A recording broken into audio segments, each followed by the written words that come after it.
giving you the real from A to Z surrounding the Dallas Cowboys. News, updates, rumors, transactions, takes, and more. So strap up, Cowboys Nation, and start your day off with A to Z Sports. Live with Will Steele. 3, 2, 1. Here we go.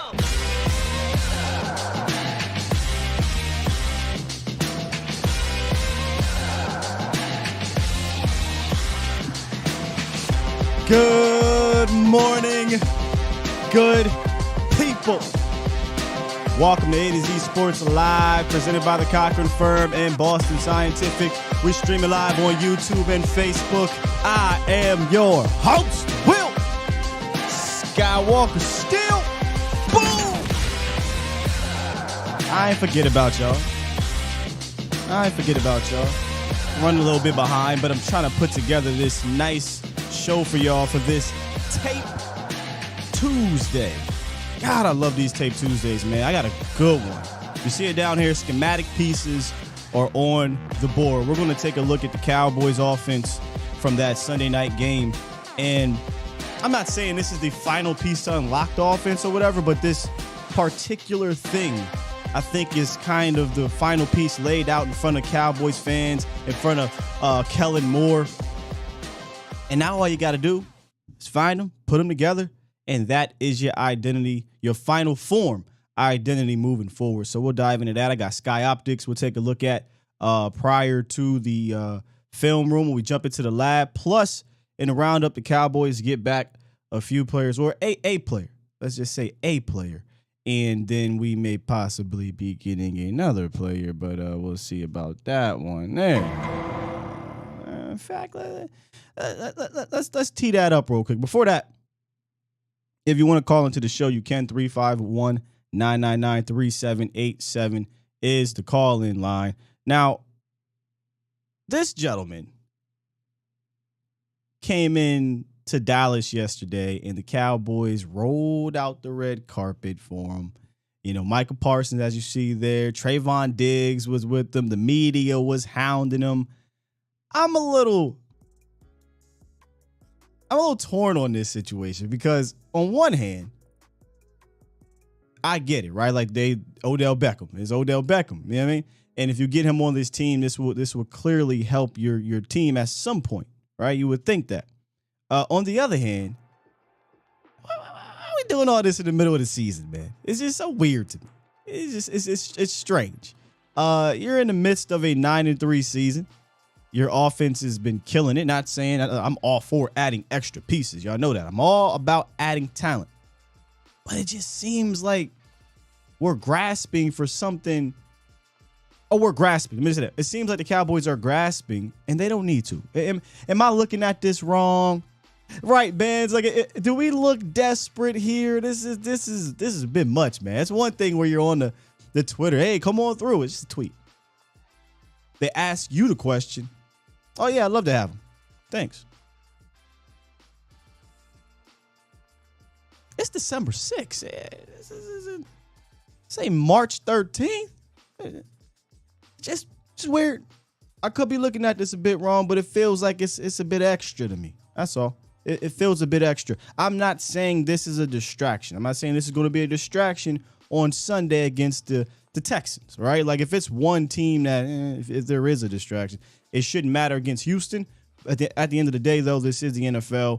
You can't sleep on nobody, right? But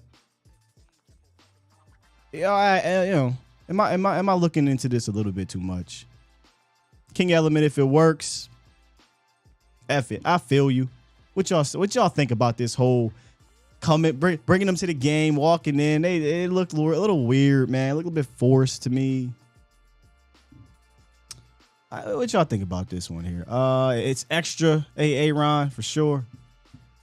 Professor O says it's extra, but they see the Super Bowl window. Thank you for putting a silver lining to that, Professor O. I needed that because it felt a bit extra. But I guess if you look at this as an opportunity to get a guy that can help you put yourself over the hump, then yeah, I mean, you got to do what you got to do. And I said this yesterday, and I've been hearing fans talk about this as well. I don't think you're bringing in Odell Beckham in 2022 to get 6 receptions for 150 yards, 10 receptions for 175 yards. You're getting him in here to make those 1 or 2 plays in big moments, to make defenses pay if they want to bracket CeeDee Lamb, et cetera, et cetera. You're bringing him in here for that. So if those 1 or 2 plays in the playoffs or later in the season or what have you help get over the hump, then it's all worth it, I guess. But it just felt a little bit, you know what I mean? DA says, I don't even think he signs here. Odell Beckham looked annoyed last night. That's kind of the gift and the curse of the Dallas media, right? Like the Dallas market is going to promote you, but it's also going to bug the hell out of you. Like especially if you're a Cowboy. Yeah, I don't know how it is for a Ranger or a Mavs. Like I don't follow those dudes, but I'd imagine Luka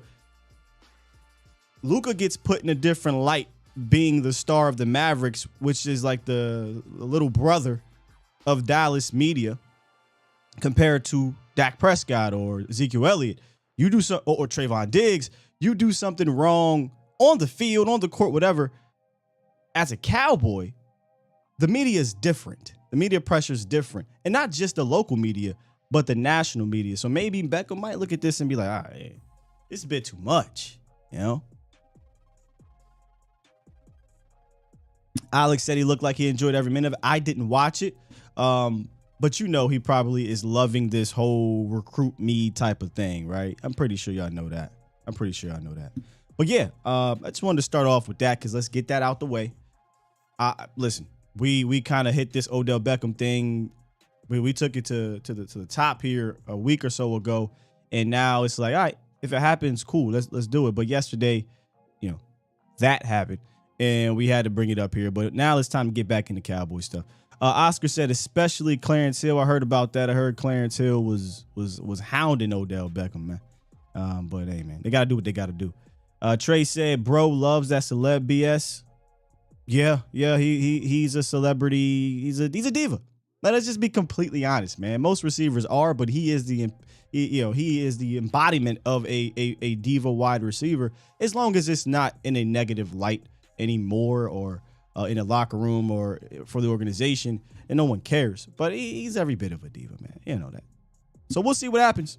But let's get into this roundup, and then we're going to jump into the film room.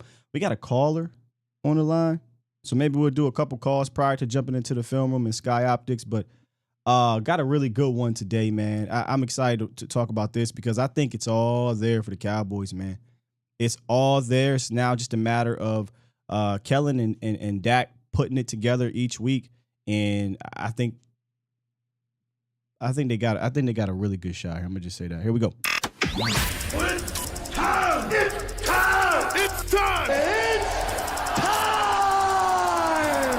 It's time! Time. It's time! Time? It is time for... It's time for the morning roundup. Round 'em up, boys. Hey, yo. Welcome back, Tyron. Tyron Smith is to practice tomorrow, Cowboys Nation.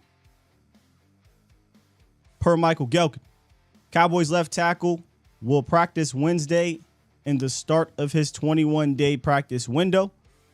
His return to game action to be decided at a later time. And this is what Mike McCarthy said. Well, we'll see how he does. His last practice was August 24th. I was at that practice. I remember when he went down, immediately looked over the boss and Law was like, uh-oh. Don't look good, man. And the rest is history. But, you know, some of these things, and I know, Tom, don't kill me here. I'm not saying everything's different, but you know, things happen for a reason. I truly do believe that. I truly do believe in timing. And while initially that might have sucked, I think we were starting to come around to, well, shoot, if it's going to happen right here, if Tyron's going to get hurt, it's kind of better that it happened at that point, because then you can get him back for the stretch run, right? You can get him back for a playoff run, as opposed to it hey, man, hey, guys, Tyron's healthy 10 straight games, 12 straight games, and then week 13, he goes down and now he's done. Right? Like, that part happens for a reason. Tyler Smith gets a chance to show us, all right, he is the left tackle of the future. Same thing with Dak Prescott. If Dak is going to get hurt, much rather it happen in week 1. 4-1 ensued. You figured out an identity for your offense, figured out how to incorporate all these players. You learned and you grew as an offensive coordinator after getting that hand put around your neck. Dak learned and he grew sitting on the sidelines. Come back, now you're 5-1 in the last 6 and your offense is humming. You know, things happen for a reason. So Tyron Smith, he might not play this week. We'll see. But this would be a good one, in my opinion, for him to come back, at least to get some reps in, right? Texans are the Texans, 1-10-1 team. I'd love to see him get a few, but if he's not ready, then cool, we'll bring him back next week. But I do think he needs to get ramped up here prior to playing the Eagles. The Eagles have a fever pitch type of pass rush where they don't give a damn who's out there. They're coming after you. So I would like to see him get a little bit up in there. Just a little bit. Speaking of things happening for a reason and injuries and all this type of stuff, you know, Anthony Brown, who's been struggling this year, but also is a key component in that locker room. I said this to you guys before. Anthony Brown last year was steadily an average to above average player last year, and that's a win. That was a win. This year, he's been steadily below average to average. And mind you, I said below average to average first because that's kind of how it's been. I think that's a fair description of what Anthony Brown has been this year. And that's me talking to people that are pro Anthony Brown, right? And that's not a bad thing. I'm just saying, I think it's fair to say that AB has been below average to average at best this season. Kelvin Joseph has been below average in the minimal opportunities that he's had. And I want to put this out there because it may have come out wrong over the last few days or a week or whatever. I so badly want Kelvin Joseph to succeed because, number one, he's a Cowboy. I want all these players to succeed. Number two, he's a second-round pick, so it'd be nice if you could hit on that for the foreseeable future. Number three, I do think the potential, the talent that he has, the ceiling that if he reaches is much better than Anthony Brown. My feeling around Kelvin Joseph is because of the way he's played. It's not because of how I perceive him to be because of what happened in the offseason or because he may be so far a bust. It's none of that. It's just when he got on the field, he's not giving me confidence. So I just want to put it out there. I hope like hell Kelvin Joseph steps up because Quinn said that he's going to be the first man up with Anthony Brown out. Okay? So he's got to. And teams are going to test him. Go look at the numbers. Go look at how many times teams tested Anthony Brown with Trayvon Diggs on the other side. This year, Kelvin Joseph hasn't had a lot of snaps, but in the snaps that he's played, 10 targets, 6 receptions, and 2 of those have been touchdowns. I think two more of those have been first down receptions. He finally got a positive rep in from a pass coverage standpoint with that pass breakup against the Colts at the end of the game. And, listen, small things matter, little tiny things. So I'm hoping that kind of carries over to practice and that carries over to the game. He's now going to have his shot, though. His first real shot, I think, at locking up that cornerback too, because now you're not turning back to anybody else. Last year was, hey, they gave him some opportunity, and I thought he did well in those opportunities, but you were always going back to Anthony Brown and Jordan Lewis in that slot. There's no turning back. There's no turning back. So I don't mean to come off down on Kelvin Joseph, but it's because of his play, and I think that's a fair assessment. You play better, I feel better. That's all that is. And I'm hoping to come out of this next week feeling a lot better about Kelvin Joseph. And he'll have every shot to do it.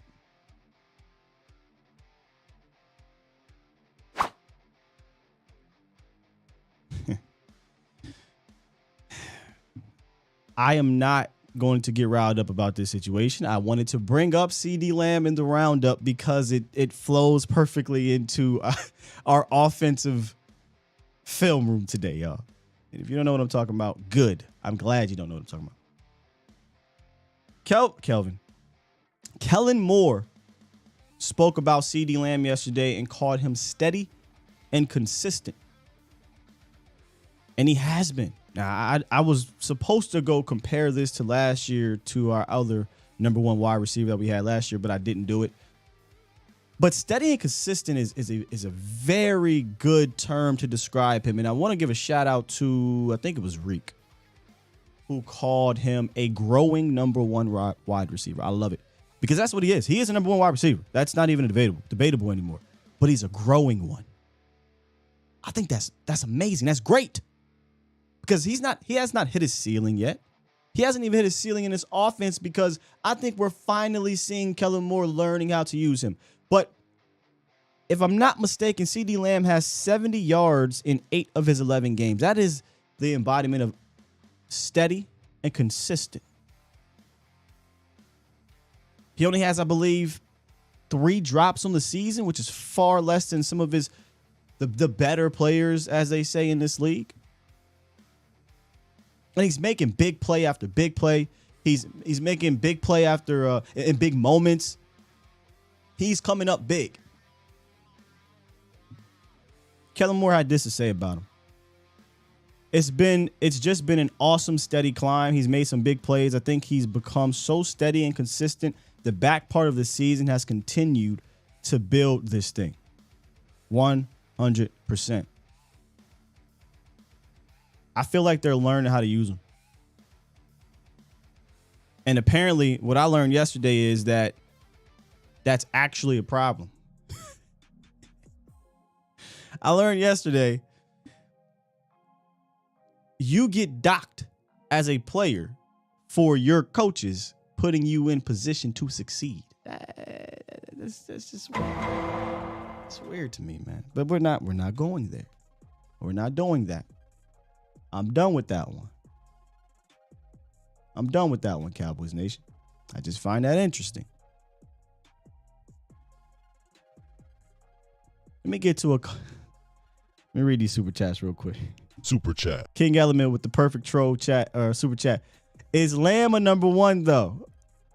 Y'all answer the question. You know how I feel. Marquise. Super chat. Will Steele equals Superman, while Martise equals Bizarro. I shouldn't even say that man's name. Did I miss any more? I think I did earlier. Yep, there we go. And then We Don't Wife. Super chat. Them 304. Shout out to you, Chris. Cowboys are top 3 in points allowed and points scored with the best point differential. This is a damn good team. Cowboys are a damn good team. They are. They 100% are. You know, Iceberg, you're right, they do. What bugged me, though, is, and I leaned into the bit, and I will talk about this for 1 second, I'm out. I leaned into the bit. But then, whilst leaning into the bit, he was serious. So I kind of stumbled, and the bit was gone. I legitimately got upset, like, are you kidding me, dog?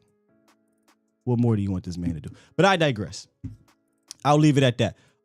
We got a couple callers. Let me get to the callers real quick, and then we're going to jump into Sky Optics, and we're going to hit this film room.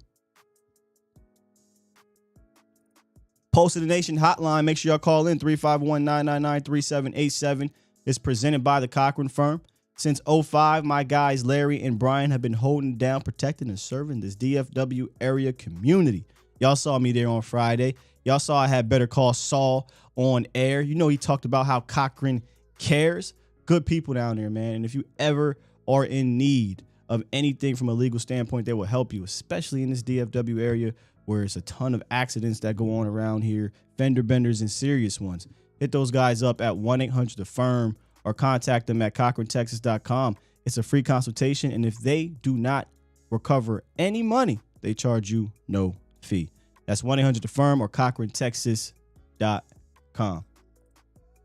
Got to get the legend up in here, man. B. Bird, what's goody? Hey, good morning, Sky. How you doing, man? I'm feeling wonderful after this 9-3 start. Well, look, I'm feeling pretty good about the team. And I had something on my mind. I said, well, I'm going to call Sky. And Sky going to talk me down off the ledge or whatever. Let's do it. So my deal was I have no confidence in Kelvin Joseph. And then I heard you, and I said, damn, he don't have none either. It's all I said, he can't even talk me off the ledge. We both on the ledge, Joseph. Oh, I man. was like, Sky. I said, wait a minute, Sky's supposed to talk me off the ledge. What was it? Huh? What was it? It was Kelvin Joseph. He just does not. I just don't have confidence in his play, man, because he doesn't have confidence in his play. You know, he's a second-round pick, and he's supposed to came in and took the position from Anthony Brown, but he's just not shown with that maturity. You know, one of the things, even going into the draft, you know, when people pick him, I'm not a big draft guy, but I heard this boss man fact, that's this moniker and rap and all that kind of stuff. I said, okay, well, that's a little bit of divided type interest. You know, you kind of got to be all on football, but, you know, whatever. Then I saw, well, you know, he was at one school, then, you know, I think he had some issues there, went to another school, another little red flag. And then so he comes to here, then he has this major deal in the off season. But every time he's in the game, man, I just haven't seen him do anything positive so I can say, okay, I can hang my hat on that. Right. And my son looked at me the other day when he had that penalty on the, I think the first punt. He looked at me because he said, Dad, you say this guy finds a way to get a penalty. I said, yeah, son. I said, it's just like when he's on the field, I get negative things from him. I don't get the positive things to counteract that, to see the growth in him. And so even the Green Bay game, man, you look at it and you say, man, AB got toasted on that. Man, but our pass defense suffered when AB was out. And I don't know if anybody realized that. They passed more easily on us when AB was out. And really? So, you know. AB didn't go out till late. He didn't go. Are you talking about the Green Bay game? The Green Bay game. Yeah, oh, the Green Bay game. AB. Yeah. Go on. Well, I'm trying to remember that. I don't want that's going back. I thought you were talking about the Colts game at first. If we remember correctly, it was what's his name on the 4th and 7 play. Deron Bland, I know, got beat inside twice in that game. One for a touchdown and one for the game winning one. But from the outside, yeah, Kelvin Joseph gave up a first down, but those are things that AB. I don't know. I don't know. I don't know if AB's absence really made much of a difference in that particularly. I'd have to go back and watch that. Interesting. So and I actually was gonna call you. I said, well, because this Kelvin Joseph thing was on my mind, but when you brought it up, I said, okay, well, I can call him and talk to him about it. It's just that I just don't see the positive plays like Bland. Bland just came in, man, and y'all, the YouTube community started talking about him, and I started looking at him like, I said in pre I'm going to watch this guy. This guy just made play after play after play after play. So I told my son, I said, hey, man, this dude can play, man. Because when our nickel corner got hurt, his name just goes by me. But and Bland came in, and my son like, oh, man, I'm back. I said, no, that guy can play, man. No, so now every time he makes the play, my son looks over at me and says, Dad, you said that. I said, well, no, you know, I've got the information from you guys. But I just hadn't seen that same thing with Kelvin Joseph. I just don't see the positive plays while he's on the field, man, that I can say, okay, if we can eliminate this and keep that, then we'll be okay. I just see we need to eliminate this stuff. I don't see the keep that stuff. So I had called you to talk me off the ledge, but then I heard that you kind of on the same ledge I was on, man. So yeah, I'm not. I guess it's a way to see. I would definitely hope to be surprised by this. I am. He's a Cowboy, so I'm pulling for him, right? I mean, I am. It's just that he doesn't elicit confidence from me with the play that I've seen so far. And let me say, I'm just kind of wary of it. This year, because a lot of people are saying give him a game, and that's true. He needs to get a game this year because guess what? This year, mentally, he's not in the same mindset as he was last year, and we know why. Let's just be real. That is not something that you can just brush off from a human standpoint, right? Like somebody died. And he's trying his best to kind of cope with that and deal with that on the field. But this is why I'm disappointed, Cowboys Nation and B-Bird. I saw last year him have good film. Like, I saw him do good things. Like, when he went in there, he made a difference to me. And that's why I was kind of like, hey, let's see what happens with this competition going into the season. And then, boom, that situation happens. We get to camp. I saw about 3 weeks worth of camp, y'all, and I wasn't impressed. Like, Deron Bland and Nashawn Wright were playing better than him. Then preseason came, he kind of was just out there, and Deron Bland was playing better than him. And then the season came, and when he got his shots, he didn't look too great. So it's like, damn, man, I invested confidence in you because of what I saw last year, but now not so much. So I think he has to go out there and earn the Cowboys Nation confidence back. Other than that, I think it's just blind hope. If we're being real with ourselves, I don't think he's done anything to really garner true confidence from Cowboy fans. And he has the physical tools. That's the thing, right? He has the size, prototypical size. But does he have the mental? He has everything. And but Brown has speed too. But if you don't have that other thing that can make plays, then it's not going to make a difference if you're just there and not making a play. So, man, I just wanted to call and just run that by you, man, and just tell you that me and you are definitely in the same on the same side of that, man. It's a wait and see thing. Hopefully, I'm proven wrong in that, and that he does go out and takes over the position and for years to come, man. So I just wanted to call and just run that by you, man. I appreciate you taking the phone call, and I'll talk to you later, brother. Alrighty, appreciate you, B-Bird. All right. Good first call, because I mean we talked about Kelvin in the roundup there, and I know that's defensively, but it's kind of just a wait and see approach with him right now, and I think the best thing for Kelvin Joseph would be to come out and make a couple big plays, whether it be big tackles or it be big pass breakup, just small things to build that confidence, man. Because I think that's the number one thing he needs is the confidence. He has the talent. I don't know. From a football IQ standpoint, he hasn't played enough for that to see in year 2, but he has a talent. One thing that Dan Quinn did say about him, find this quote, is that Quinn said the traits Joseph has established while working on special teams this season gives him confidence that Joseph can translate that to the defensive side of the ball.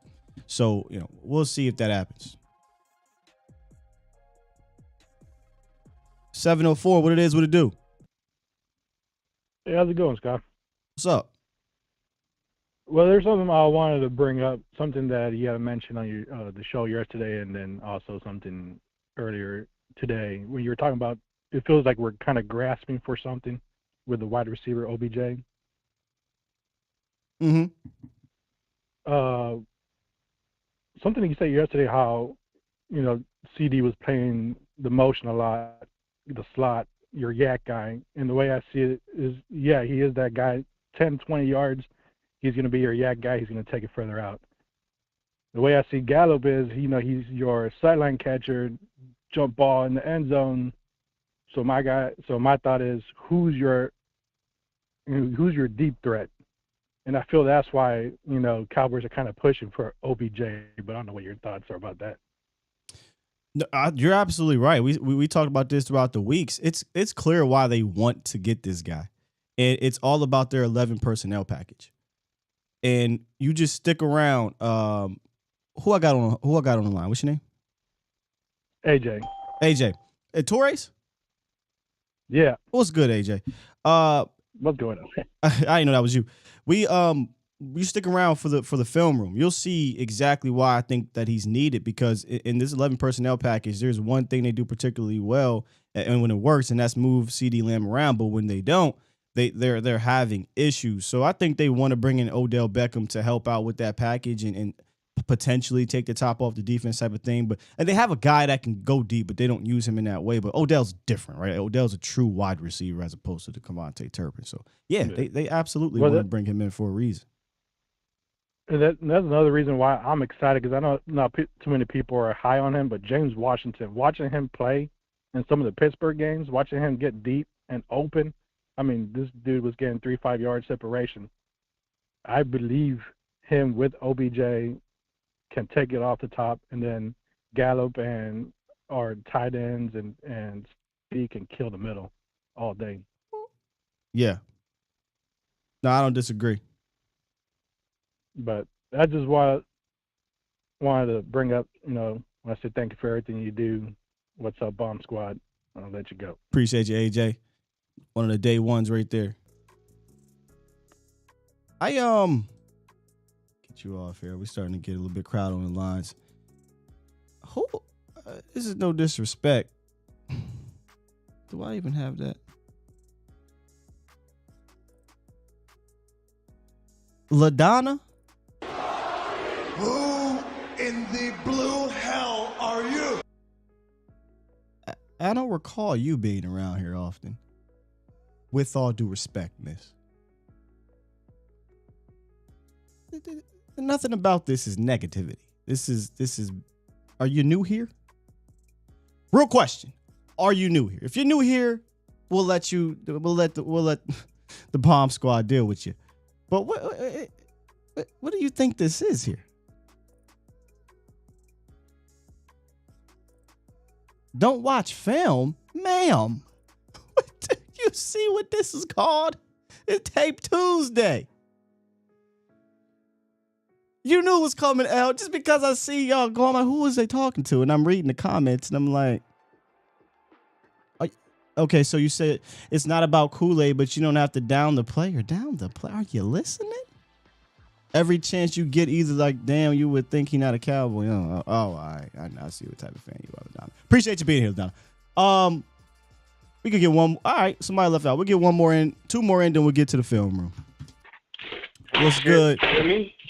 What's good, Jose? What's up, Will? You actually called me when I'm working. Let me get in there. You can Uh-oh. Can you hear me good? I got you, big dog. Okay. I'm calling for all the homies out there. And, King Gillum and Jay talking me into this. But, dog, they want to hear how the Spanish action down here in South Texas is. So, here we go. Puro. Nah, I'm not ready for this. Hold on. Okay. Hold on. Y'all ready or what? I'm ready. All right. Puro pinche vaqueros, para que sepan quién es el equipo más bueno de todos, son los vaqueros. Número uno, los Eagles no tienen nada. Will, you have a good day, and that's for all my homies out there. Salute. Shout out to the homies. Yes, sir. See, I moved to Texas. I need to learn Spanish. I need to stop playing. Let me tell you why I ain't really learned Spanish. Because I already got a lady, if you know what I'm saying. All right, I quit. I'm done. All right, last one. Oh, Marv, you got the whole tight. Last one, then we will get to this Sky Optics. What's goody 850? How you doing today, brother? I'm good, man. It's good to hear from you, Skywalker. I was listening to the other callers just now, and I'm excited about the game against Jacksonville, and I'm going to talk about AB and Kevin Joseph. Who is are you disappointed that AB got injured? Will Kevin Joseph be better to take his place at the cornerback spot or free safety spot in coming games? And plus, with the media determining are we going to get OBJ or not?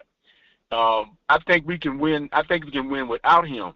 Yeah. But with him, I really do believe, because I was listening at ESPN this morning, watching them. They're giving us a 49-50% chance of winning the NFC and getting to the Super Bowl. So, if that happens, if we can get to the Super Bowl with him or without him, I'm so happy.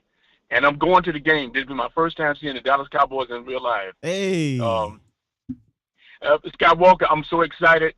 My wife and my nephews and my children, they told me they want to keep money in the bank because they hope I don't get in trouble, because I used to be a football coach.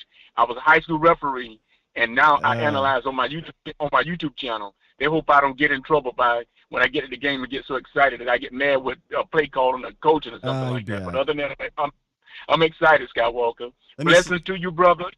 Blessings to you as well. I just want to say blessings to you and all other great YouTubers like Jobu Sports, Cowboy Fan Talk, and Law Nation and Landlord. Blessings to you all. That's all I got to say, and I want to hear what you got to say, brother. Thanks, fam. My advice, when you go to the game as a content creator, don't go to the game as a content creator. Go to the game as a Cowboy fan. I think you'll enjoy it much more. Just let your fandom out, man. Just let it out. Then afterwards, get into content creator mode. But just go as a fan. Enjoy it. I say this to everybody I run into at Texas Live. I'm asking one thing. Be loud. Be proud. Make that home field over there feel like home field. That's all. All right, good stuff. Good start. Not a lot of good energy. We even got some fun going on in the chat. So LaDonna says she's not new here. Okay, LaDonna. So maybe you're just feeling a little spicy this morning. You don't like the way things are being said. That's fine. You are more than welcome to fan how you want to fan. So that's all good. All right, look, let's do this. Let's talk about what the next segment is brought to you by. The undefeated Boston Scientific ad, by the way. Sky from Dubai. Shout out to Boston Scientific. In the U.S., more than 39 million men suffer from ED. Boston Scientific created edcure.org to help you find your best cure. To get started, go to edcure.org to take a quiz, learn the severity of your risk, and if you have a condition that puts you at a higher risk, you'll find customized content. The fastest way to find your best cure is to contact an ED specialist by browsing a list of experienced physicians in that area. It's not hard, but you can be. Visit edcure.org. Brought to you by Boston Scientific. You're listening to A to Z Sports. Do it live! At some point, Too much. hoping to broadcast In front of the millions. of Cowboys fans to bring you the real. But for now, strap up and here's your host, Skywalker Steele. I'm Luke Skywalker. I'm here to rescue you. Oh, Boston Scientific. Like, I didn't think it would go down like this.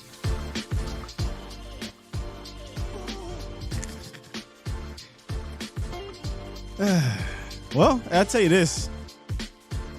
If you are a diehard fan of this morning show, of your boy, if you ever are out in the nation and you run into a Boston Scientific billboard ad, 100% you're going to think about this damn show.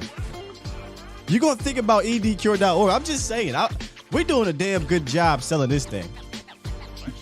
I know. I'm not sure what's going on with Facebook. I'm in the process of trying to get it. Should be up, though. Oh, Jay, that's wrong. I'm not reading that. Hey, JR, I'm just saying, you can. All right, let's roll into this Cowboys film room, man. Good stuff on this film room. But first, we got to talk about my Sky Optics. And if you follow me on Twitter, you'll know I said some of these things yesterday via Twitter. What I usually do, and I hadn't done it in a long time, to be completely honest, is as I'm watching the film, which Vach keeps telling me to get the Patreon and do this with you guys, and I just keep getting into this robot mode where, Monday film drop, I'm watching it and I'm putting the show together. But y'all let me know if y'all would want to do that. Like when I put together these plays, we can go live via Patreon or something like that, and you can see how I do it, see what I'm looking at. I don't do a ton of editing for these because I like to keep it as pure as possible for you guys as we're watching. But maybe I'll do that. Seems like it'd be a good idea. Nonetheless, let's talk about some of my Week 13 offensive observations via Sky Optics. First one I got up here is out with the Hulk, in with the Four Horsemen. The hell you talking about, Sky? On Twitter, I talked about how they have now replaced, and Professor O, you will love this, they have replaced this Hulk package, thank goodness, with the tight end. Now, it's not always 4 tight ends in there, but for the most part, it usually is if you're going to have Sean McHugh in that fullback. And I absolutely love having Sean McHugh in that fullback because, again, he goes back to his Michigan days where he was more of a blocking tight end. He's more agile than a fullback. And when they do these goofy little play actions with the offensive guards and send them out for passing routes, you're not wasting a route. Like McEwen could legitimately be an option. Now, they haven't done any play action plays out of it. They've mostly ran from it. They haven't really got the fullback involved. But see, this is dribbling with a purpose. You know what I mean? Like at some point, they're going to do that. At some point, you're going to get a play action and maybe you hit them with a first down. So out with that Hawk package, in with the Four Horsemen, and I absolutely love it. I don't even recall the last time the Cowboys seen. What was it, week 6? Against the Eagles in the goal line situation? Because I don't have anything against it at the goal line as much as I have it anything outside of goal line. And you'll see in the film, they actually use this 4 horsemen package way outside of the goal line. Good. That's fine with me because you can do more things out of it. 11 personnel pre-snap motion is key. Again, another thing we'll look at on film is, and maybe you'll see what I call it a tell, but we are still figuring out this 11 personnel situation. Again, it's not as clean or smooth as it was in years past because you had different group of receivers that I thought complemented each other extremely well. This is not a knock per se on the guys that the Cowboys have from a receiving standpoint, but I don't think it's arguable that they do not complement each other as well as years past. Even when Michael Gallup went down last year, Seth Wilson was the perfect slot guy, the perfect guy to put in his place because he can do multitude of things. CeeDee Lamb could do different things, and you had Amari Cooper, who is Amari Cooper. This year, a lot of these guys feel very similar. So that's not really allowing their 11 personnel to be more adjustable. It doesn't allow them to be more versatile. So you have to coach your ass off in this package. You gotta do more things. You gotta scheme things open. And when they move 88 around, when they move Noah Brown, or when they do they'll motion out the wide receiver. I'm sorry, the running back, or bring them back in the back. When they do pre-snap motion, it usually works. When they don't, got a little bit of issues. And then conflict creation on display. Y'all know me. I love conflict. I love when the Cowboys utilize conflict. A lot of teams around the league do it. Dallas it seems like they're trying to go against the grain with that. But the way they utilize conflict is a bit different than you would see some of the bunch formation, some of the Shanahan disciples utilize conflict, the pick route. They don't do blatantly obvious picks. It's like they don't want to get called for a flag or something. I say, screw it. Make them have to throw the damn flag. But within their concepts from a tight end, wide receiver, running back, and that'll be the first play we're going to watch here in a second, they create conflict. And even later on, you'll see them create conflict. And I have in my notes on Twitter that 86 Dalton Schultz is a very smart route runner. I think that's one of the things that sets him apart from the other two right this moment, is that his understanding of this offense is what allows him to be a valuable asset to it. Physically, he's not as physically imposing as Peyton Hendershot or imposing as a Jake Ferguson. But mentally, he's going to be where he needs to be for the most part, and he knows how to help out the other guys around him. This is back-to-back weeks now where he's run his route the way it needs to be run, and it's gotten guys open based off of whether it be from a pick, whether it be from grabbing a safety, et cetera, et cetera. So, conflict creation. Let's jump into this film room, Cowboys Nation.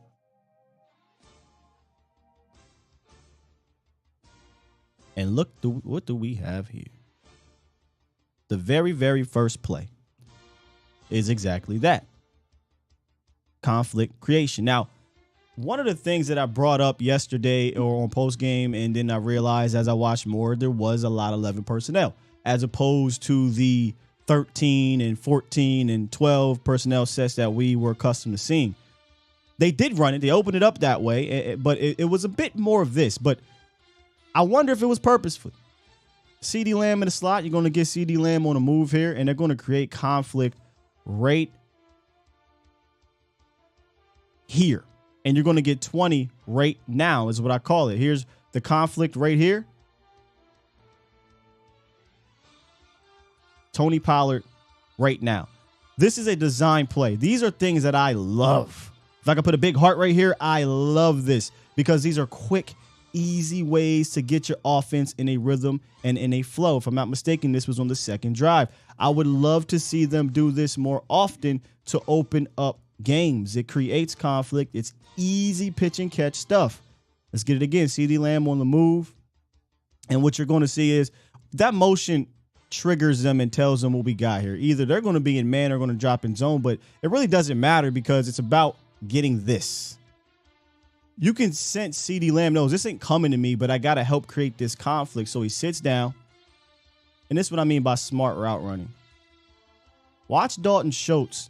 Make sure he gets inside this linebacker or safety shoulder. Makes him turn. Follows, easy, pitch and catch. You love to see it. We didn't quite do that as much. We did come back to it with Ezekiel Elliott and it didn't work. But I'm cool with it not working because at least you're putting it on tape and teams have to prepare for it. And here's what I mean by the 4 horsemen. Sean McEwen, even though this isn't the 4 horsemen, but Sean McEwen being utilized. When I say 4 horsemen, I mean the 4th tight end as the fullback. Tight end at fullback, yes. Offensive guard, no. But just take a look at Sean, man. Sean did an excellent job at fullback in these back-to-back plays I got lined up for you. Scoop some rate out the lane without holding, too. Now, you would like to see Zeke cut that boy back right. But it's all good. Very good block by Sean McEwen. You love to see it.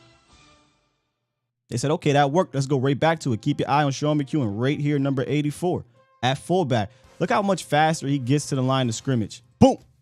I mean, that's beautiful.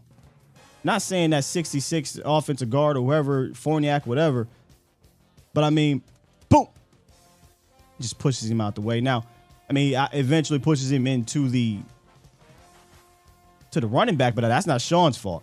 Just a great block right here by Sean McEwen. Drives him. I mean, he drove it to about 10 yards. Good stuff, Sean McEwen. I want to give him a shout out. He doesn't get a whole lot of love, but he deserves some love right there. All right, what we got here? 11 personnel, 1x4 split to a 2x3. 1x4. 1, 2, 3, 4, and 1. This actually, I did a study the other day on this 1x4 split that the Chiefs are using. The Cowboys don't do this often, but eventually they're going to motion CeeDee Lamb back this way to a 2x3, and I got to clear out for 88. This is what I mean by getting CeeDee Lamb underneath, let everybody else clear out, and then 88 with the filthy yak. Let's let the play run, then we'll run it back here. Now we're going to go to the 2x3. Got the clear out. CeeDee Lamb. Oh, he's down. We got him. Nope. That's what makes him special, man. Let's run this back and see what made this happen. 1x4, we're going to get the motion. Okay, he bumps out. That tells me the way he's playing here is most likely either going to be zone or he's going to just follow him over the top here. The way Dalton Schultz presses this, and this is a timing thing here. You can't just fire upfield. Low key, Dalton Schultz did an excellent job, but this linebacker did a better job. Dalton Schultz crosses his face. This is an easy pitch and catch without a tackle here, but this is just a great read by the linebacker. He fires underneath Dalton Schultz right there. And usually you let this play clear out a little bit, Dalton Schultz will get open, but this is Dak knowing I got CeeDee Lamb underneath. It's a great play by Franklin, I think it was, but even better play. Or not Franklin, McLeod. That's what it was, McLeod. Even better play by CeeDee Lamb. But that is the clear out that I'm talking about, Cowboys Nation. This is what I like to see. Get these guys upfield, right? Get these guys moving and allow CeeDee Lamb to come underneath. Let him use his yak ability as opposed to the opposite, which we're going to see later on in this breakdown. He's just on a roll right now, man. CD's playing out of his mind. And the minimal, when I say minimal, I mean he's not getting targeted like a Devontae Adams. This is the other side of it. My apologies. And mind you, look at the pressure. Let's look at the blocking up here. I mean, this was actually a very good blitz by the Colts. We got to get Terrence Steele to see that a little bit. When he crosses your face there, you got to know somebody is coming when they disappear. And he didn't catch it. Dak gets it out. I don't know if they'll consider that an under pressure throw, but they probably should. There was some calmness back there in the pocket.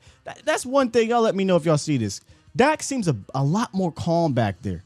Sometimes I'll be like, yo, take off, get this first down. But he seems a lot more calm in that pocket this year.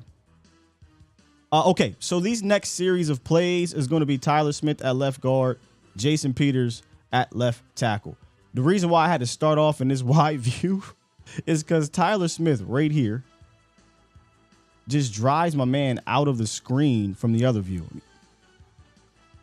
I love Tyler Smith at guard. I truly do. Now let's take a look at the other view. Here's Tyler Smith here. Jason Peters here. Tyler Smith just gets up on number 58 and drives him out the screen. Just bullies my man. I mean, throw him out the club. I'm telling you, man, the Tyler Smith at left guard, Jason Peters at left tackle drive was pretty good to me. It was like one play, it didn't work out. Here we go again. Tyler Smith stands up number 93 and continues to fight all the way through. I mean, this is power on his left leg.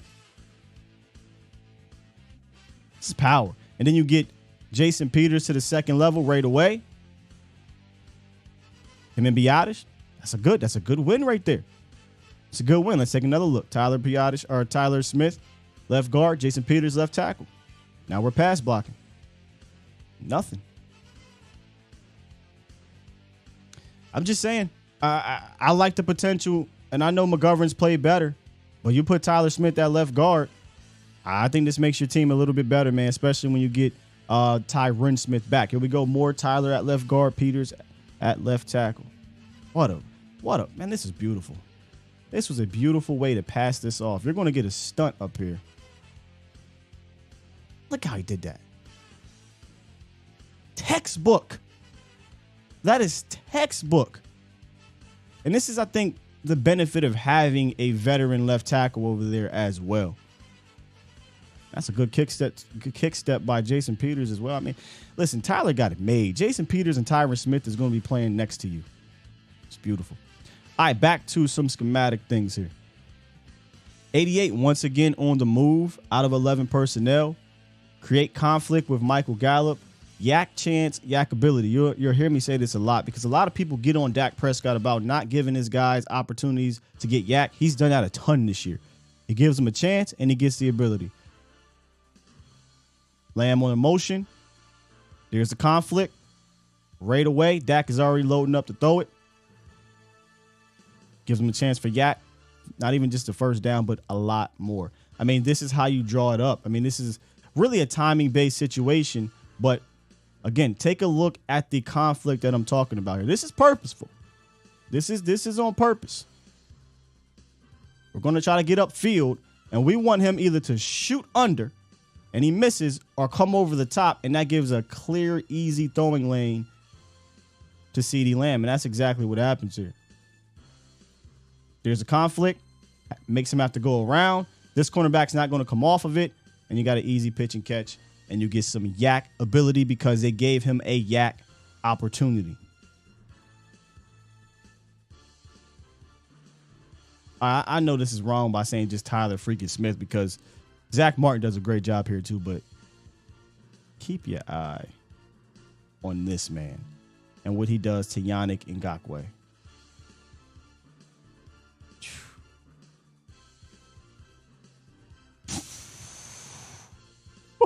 Look, he pulled a Steph Curry. He turned around before the shot even went in. Oh, man, Tyler Smith is a grown-ass man, dog. I ain't finna call another man delicious. I'm a grown-ass man, dog. Look at this snap. Oh. All right, I'm going to try not to look at Tyler Smith right here. That is offensive line. You know what I'm saying. Take a look at Zach Martin as well, man. You're going to see Tyler Biotish get beat a little bit, but then he comes over and helps out his man and helps clear his lane as well. Tyler actually got to the second level, and this is just a walking. Hold on, wait a minute. Hey, Biotish is funny. I didn't peep this. Yeah, that's crazy. But Tyler Smith, man, he is special run blocker. Very, very special run blocker. Okay. Now let's get to some of the things that need to improve for the Dallas Cowboys. And again, it comes out of this 11 personnel. Here are the notes. 11 personnel. Michael Gallup forced drive. Felt like it. Created conflict, but went to the wrong guy. Something about this drive. Now, y'all tell me if I'm just being a conspiracy theory here or whatever. But on the previous drive, the play prior to the touchdown, they went to a quick screen to Michael Gallup with the guy playing off, and I think it almost scored or might have got a yard or something like that. I can't quite remember which one that was. And then the next drive, felt like we were forcing this thing to Michael Gallup. Now, you're going to get the conflict. CeeDee Lamb on the move. There's the conflict right there. And I know I love conflict, but this is where we need to be going with this. Right here. For whatever reason, Dak is hell bent on, hitting Michael Gallup here and almost throws an interception. You can call pass interference, you say whatever you want, but you got what you wanted, but you went to the wrong guy. And this is what makes me feel like this was kind of, all right, let's get Michael Gallup going. Let's get him rolling. Let's try to get him involved in this game. There was no need to. CeeDee Lamb was eating. And Dalton Schultz was getting out. This was kind of one of those situations where Dalton Schultz is going to see what's going on here and get right out. But wrong guy, almost throws the interception. Okay, let's not do that again, right? Let's not force things. Well, you kind of did. And a little bit later on, I got glitch. Both 4, meaning Dak Prescott and Kellen Moore. Middle of the field open with no option. Not there, run or check it down. Is 88 to tell. There's a lot going on here. And I'll get to each one of them. This is what I mean by a glitch, okay? By both 4 and Kellen Moore. Here's a Kellen Moore glitch. Cowboys Nation, what y'all think I'm looking at? What you think I'm looking at right here?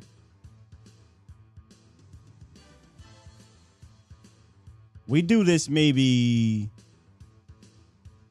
once a game or twice a game. I find myself confused as to why on earth you're running all these guys downfield, and he's going to do some weird out route situation here and leave this middle of the field with no option. I just think it's a detriment to that play, and it makes life difficult here. Now, obviously, he's open right here, right? Like on this out route. I'm sorry, in the flats. But this is 3rd and 15. He's looking to try to convert, and again, he's looking to force it to Michael Gallup. All right, so that's glitch on Kellen Moore. Let's look at the glitch on Dak Prescott. All right, we're sending CeeDee Lamb down. This is what we don't want, right? Like, hey, read, whether it's a dig, read a post. It doesn't matter. He's covered. In fact, he's double teamed right here. For whatever reason, we decide, Dak Prescott, to force this thing to Michael Gallup. And you know how I know it's a force? Because he didn't even bother to come back to the backside here. He didn't bother to see that once this is snapped and you got a rotation back here, nobody is going to be up close enough to deal with Dalton Schultz. Because from a number standpoint, it looks like I got 1, 2, 3, and what this safety does, they're playing too high, right? But once you see these guys peel back, you know Dalton Schultz is going to be open underneath, and you just live with it. Instead, what we decide to do is we decide to try to test Stephon Gilmore on this out here, and we get an interception. A very bad decision, a very bad design. You can't both glitch at the same time. Bars. If Kellen's going to glitch, Dak, you can't glitch. That's what happens. 3rd and 5, concept glitch again. 88 bracketed. No conflict for 20. Let me go back here real quick. Yep.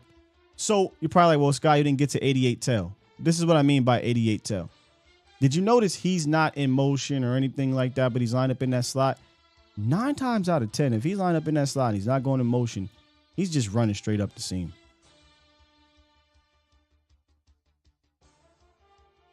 Where's CeeDee Lamb? In the slot? Is CeeDee Lamb going in motion?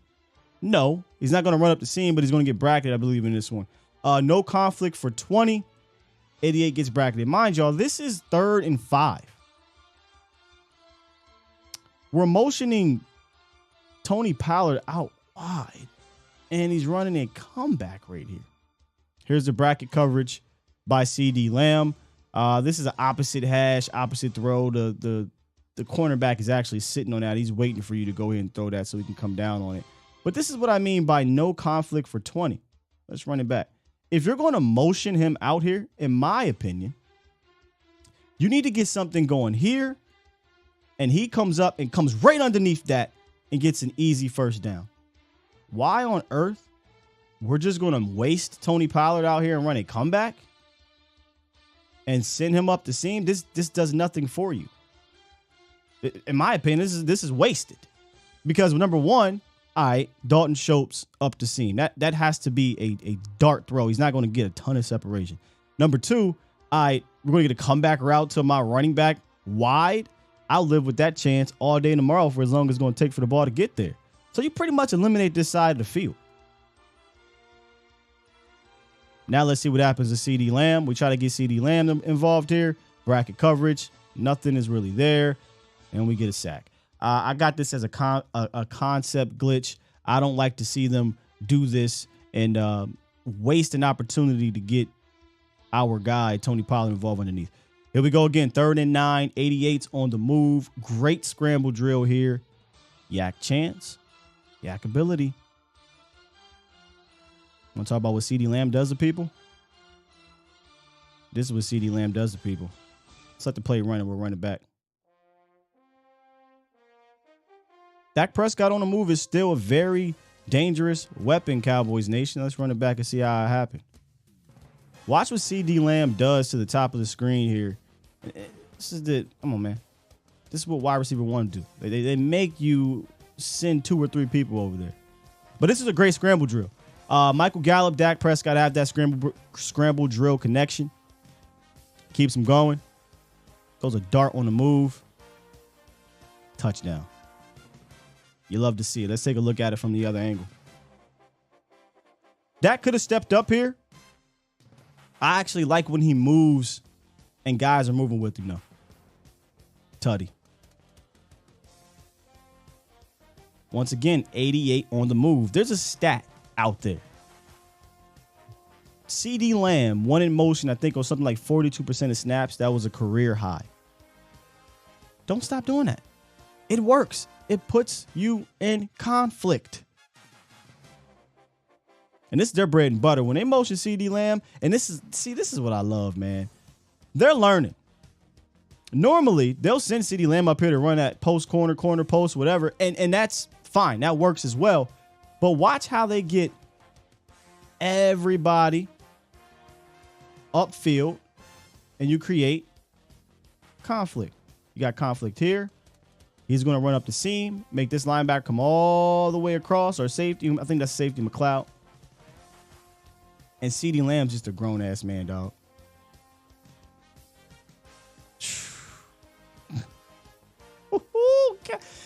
Yak chance. Watch what CeeDee look at him. I ain't finna call another man delicious. I'm a grown-ass man, dog. I don't think it has to be difficult.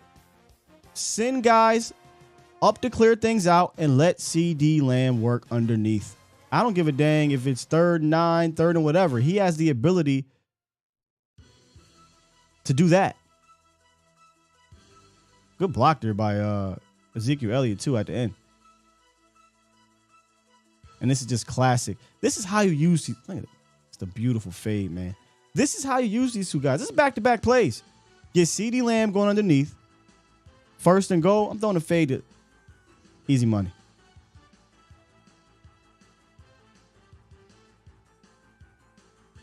Easy money. 11 personnel, 88 on the move. Good post snap read. 86, excellent smart route. This is what I mean by he's, just a smart route runner. All right, we got 11 personnel. Once again, you get 88 on the move. It wasn't too many times where they moved CeeDee Lamb that it wasn't successful. But here's the post snap read intelligence from Dak Prescott. It's too high, right? Once they motion CeeDee Lamb over, this safety is going to come down. That indicates exactly what you're about to see here. There's some form of man, whether it's switch man, whether it's man on man, whatever. And at the snap, he knows I either got single high here, he's going to play middle of the field, or he's going to shade over here, but the numbers actually indicate you probably should come this way, but he doesn't. So Dak Prescott holds that safety right there. He holds that safety just for a little tick. And as he's doing that, I want y'all to take a look at Dalton Schultz here. Dalton Schultz is going to look like he's coming out for another flat route. He's going to angle this thing this way and then, boom, get right inside this safety's shoulders. Just a really smart route here. Here we go. Looks like he's running the flat. Once he got his hips turned, he's beat. Gets right up inside, and then Dak delivers a dime. This is beautiful, man. I think this is just a beautiful concept right here. A great read by the quarterback. You also get Tony Pollard to take his guy out the picture. Just all around great play, good route, great execution, and then he just finishes it off with a dime. And from the other view, going to get good blocking as well.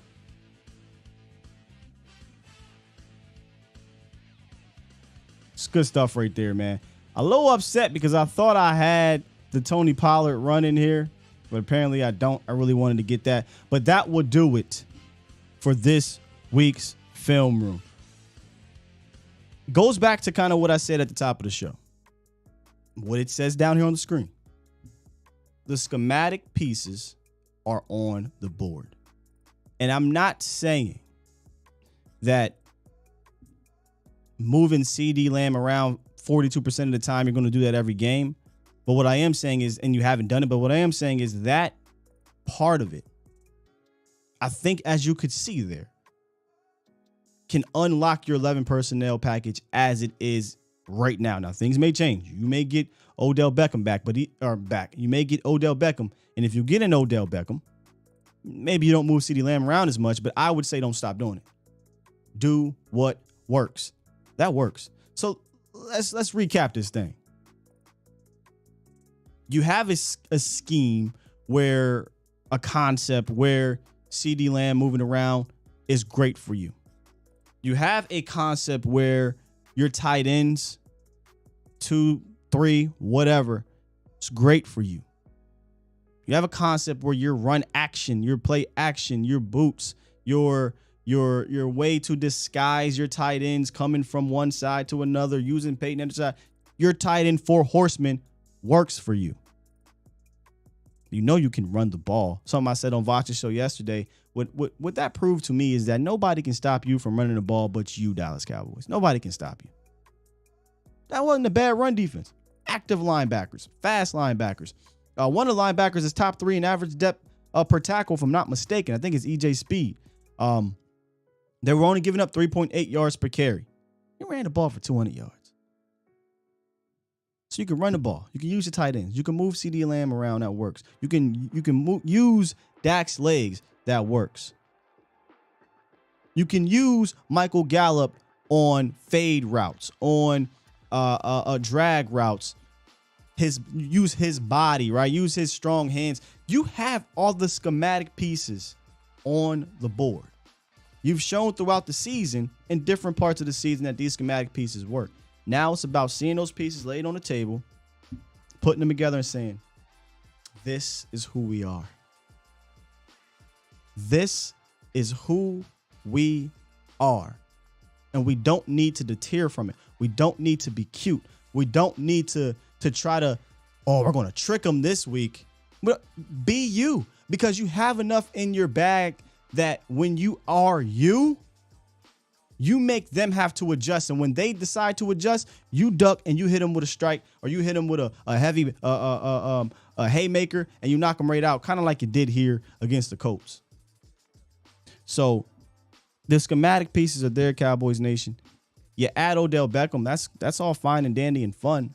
But I'm not going to use that as an excuse if it doesn't happen that you can't get it done this year. It's right there for you to do it. It's right there for you. Let me take a quick drink real quick. That was a little bit longer film session than normal.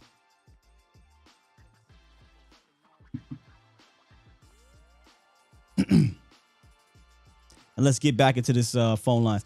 Now, we used to hear from Marv a lot in the offseason. I hope you're doing well, Marv. And this isn't Coach Marv. This is MJ Marv, Magic City Marv. How you doing, my friend? What's up, family? How you been doing? Man, I've been doing great. How you feeling so far about the season? You called in about twice, I think, during the season. So I don't know how you been, how you feeling. You feel good, 9-3. You know what I mean? Oh yeah, we doing good. You know, Okay. I've been watching your show. Okay, Talking appreciate you. you always early in the morning. Yeah, you're right about that. You're right about that. Yeah, I mean your business. Sometimes I be want to catch you and watch. I be working though. I be like, ah. But yeah, man, I'm loving it.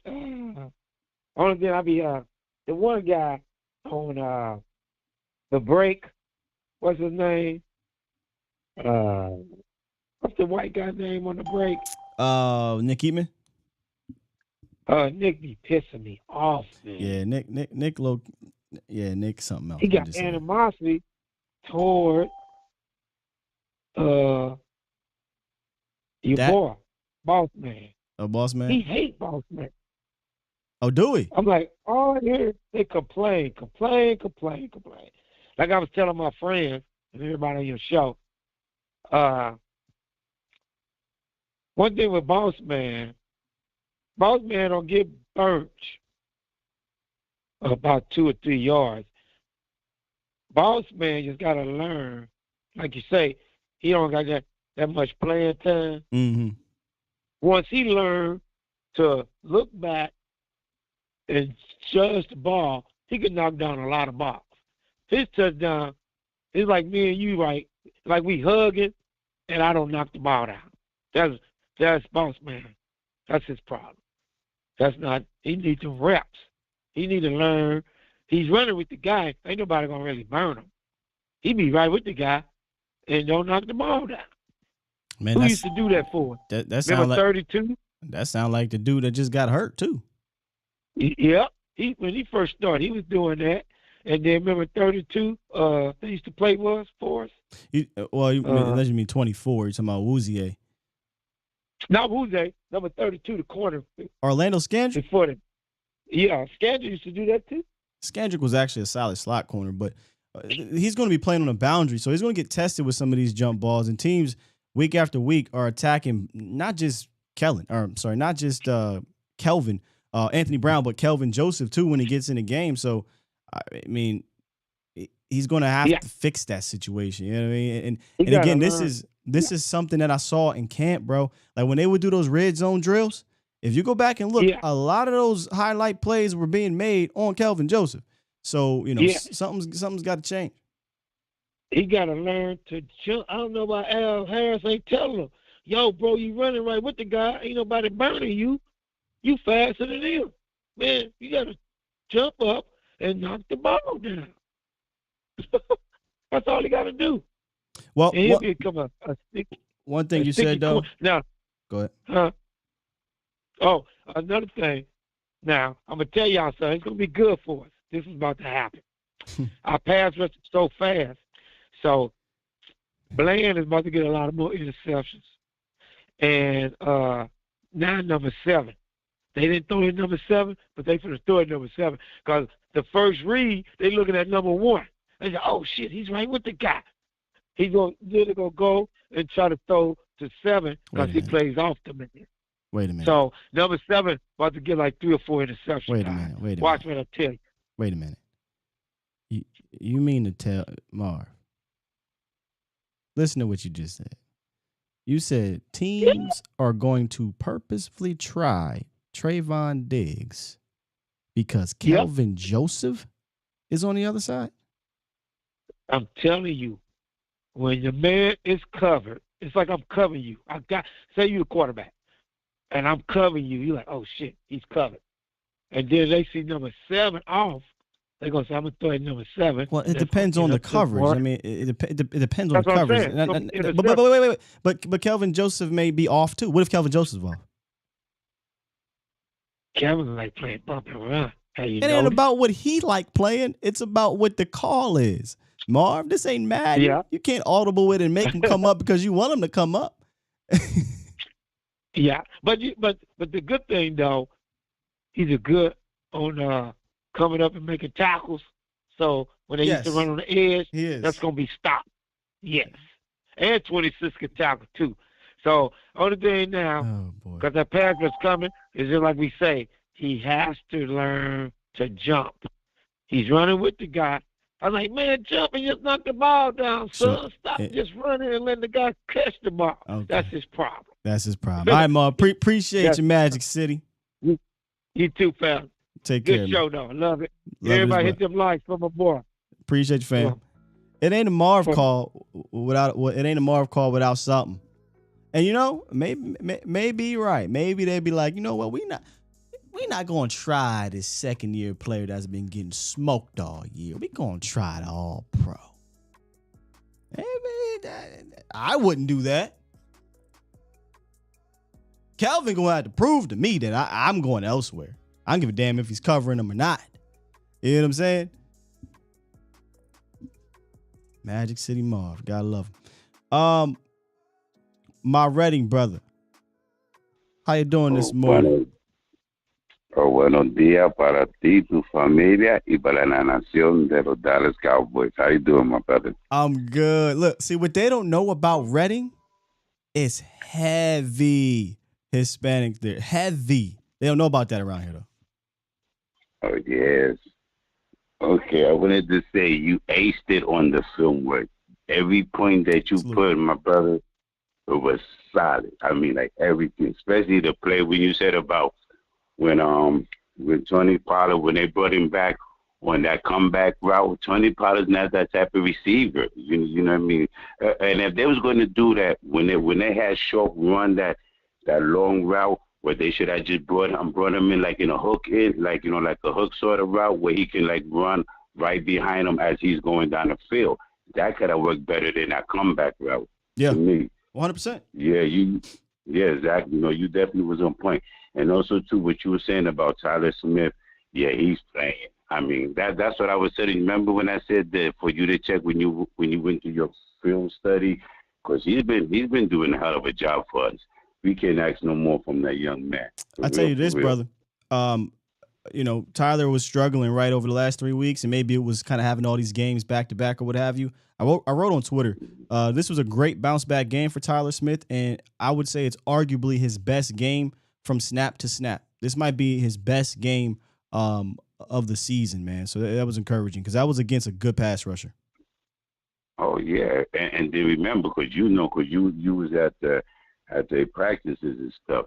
Remember, he didn't get no reps at that position. You know, he's doing a lot, and a lot of people got to realize when you play on professional football, it's real football. And my last thing that I wanted to say also too about the way that they used it, CeeDee Lamb. They finally, that creative thing that you're saying about, you know, creating confliction, that's what they need to do. Because I used to, you know, I look at other teams and say, why don't we use our receivers like the way other teams I don't know. But finally, you know, he's catching, I guess, the memo. Well, good work like always, and God bless you and the show and the family, and keep up the good work, my brother. Thank you, fam. Thank you. You too. Yeah, there's some plays. I'm not saying that you burn it. Let me lock this up real quick. Because I've seen people say burn this play. One of the plays I would love for them to burn is trying to do this trickery, cute stuff with Tony Pollard. Just stop. Like, we don't need to do that. It might hit one every 4 or 5 times. Other than that, we're losing 6, 7, 8 yards on the play. And I'm talking about that one where they do this double reverse or one reverse to Tony Pollard. There's no need. Tony Pollard has proven to you I don't need to do all that. But then there's plays like the TP one where you motion them out wide and you just have them do a hook. I'm not saying you got to burn that one. Just adjust it. Just tweak it. What's the point of motioning him out wide if you're not going to get him involved coming back in? I'm no coordinator. I tell you this all the time. I don't come over here and act like I know everything. But that seems basic to me. That seems like, all right, if that's how teams are going to play us, if I can get Dalton Schultz and Tony Pollard to get a pick going, and if that linebacker or safety or whoever it is that followed him out their corner, it doesn't even matter. If he goes over top, that's an easy pitch or catch. If he goes underneath, we're talking about potentially a big play waiting to happen. Reek, what's good with you, man? Hey, what's going on, Sky? What's going on, Boy Nation? How y'all doing this morning, man? I'm doing good, man. I'm doing much better than I was yesterday. That's good, man. My thing about Kelvin Joseph is that he hasn't had a lot of snaps. But then at the time that they've been putting him in, see if I can find that. it's like it's weird. You know what I'm saying? They was putting him in at some weird times. You know what I'm saying? You're not so wrong. He wasn't really all the way in the game ready, and people was catching on him because they was in the game. They was ready. My thing is, just like we gave Anthony Brown a chance all these damn years, we're gonna give Kevin Joseph the same treatment, and for him to prove himself to see if he belongs on this field.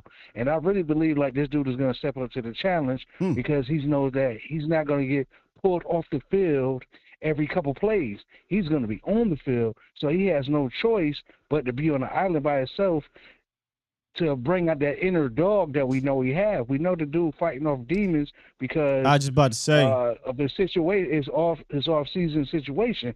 You know what I'm saying? I think but, that dog is because hopefully, that dog ain't showing because his confidence has been shot because he hasn't been good this year. And he needs to gain some momentum. If you watch him play last year compared to this year, it's completely different in the way he plays. You can tell he's played more. And I got some highlights showing from last year right now. He was just a more confident player. And he needs to gain that back. And if it can go two ways. He can go out here, play 60 snaps, and he plays well and his confidence is there. But if he plays bad, Dallas might be looking to make a quick change. Because they know they can't afford to have that opposite side be the detriment.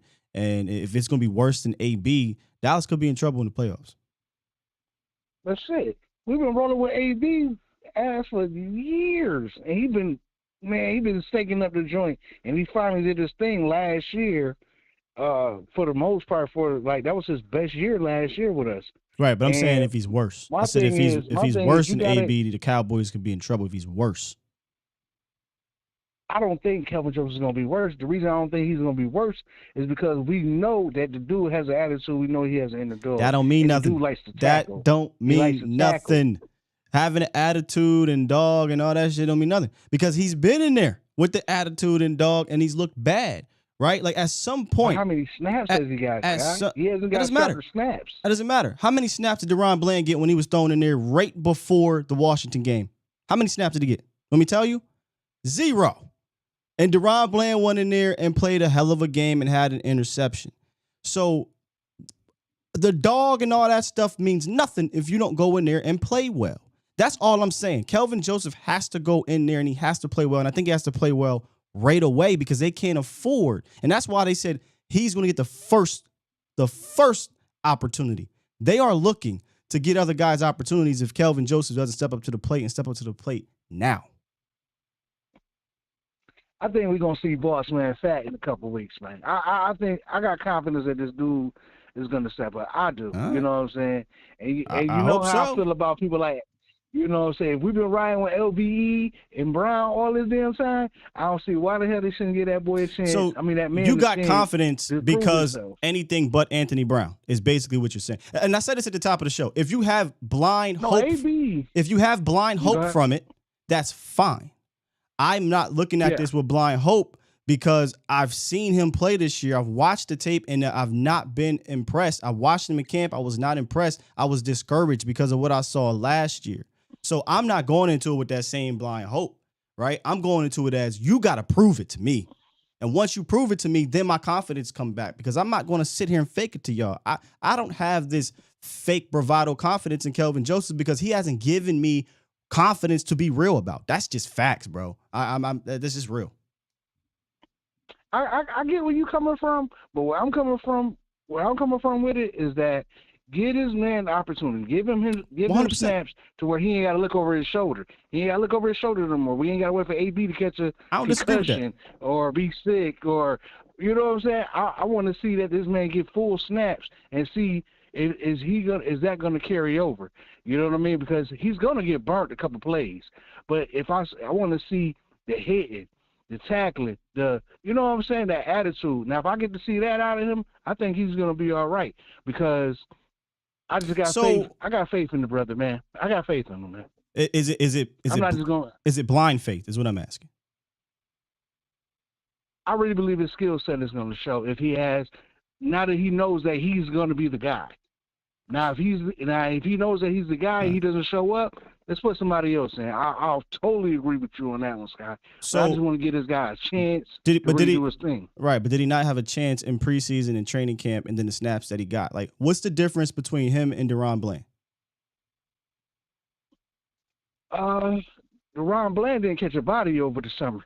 That's the difference, if you ask me. Okay. He didn't catch nobody. He wasn't part of nothing. You know what I mean? And no disrespect to the guy that lost his life. You know what I mean? But that's a lot to deal with right there. No, you're right. My thing is like this. That's a lot to deal with mentally. So my thing, that's why I think been affecting him on the field. We haven't seen the same person that we drafted. You know what I mean? As far as his skill set. But I think that if he gets more reps out there, that he doesn't have to really look over his shoulder all the way like that. He knows that he's the guy. I think that we're going to see a better player over time. But that's just me. That's just how I think. You know what I mean? That's just how I think about the guy. But other than that, I saying all that, I do agree with you. If he doesn't do the job, we got to get somebody in there because the playoffs is coming up soon, and we don't need no gaping holes like that on this defense. No, I do agree with that part. 100%. All right, Rick. But that's all. But that's all I gotta say, Sky. I'll let you later, player. Peace, Cowboy Nation. Like, share, and subscribe. Peace. I wonder if he has the same patience for LVE. At least LVE showed something. You know what I mean? Hey, he ready to kick him off the damn bridge.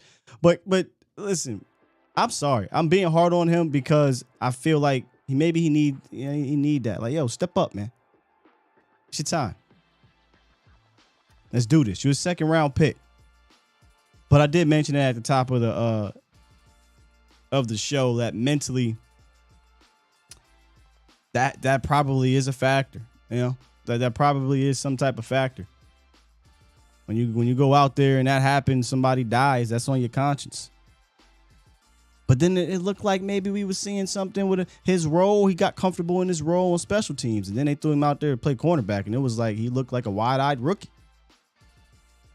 So we'll see. He'll be given every opportunity, every one, to go out there and play. And the reason why I asked him about and perform DeRon Bland and whatnot, because you can have all this dog, you can have all this and all that stuff. But when the opportunity gets presented to you, do you take advantage of it? DeRon Bland did that in camp, in preseason, and against Washington. They came out to him 30 minutes before the game and said, hey, dog, you starting. Who, me? Yep. J. Lou one down. You starting. Went out there, sealed the game with an interception at the end of the game. So.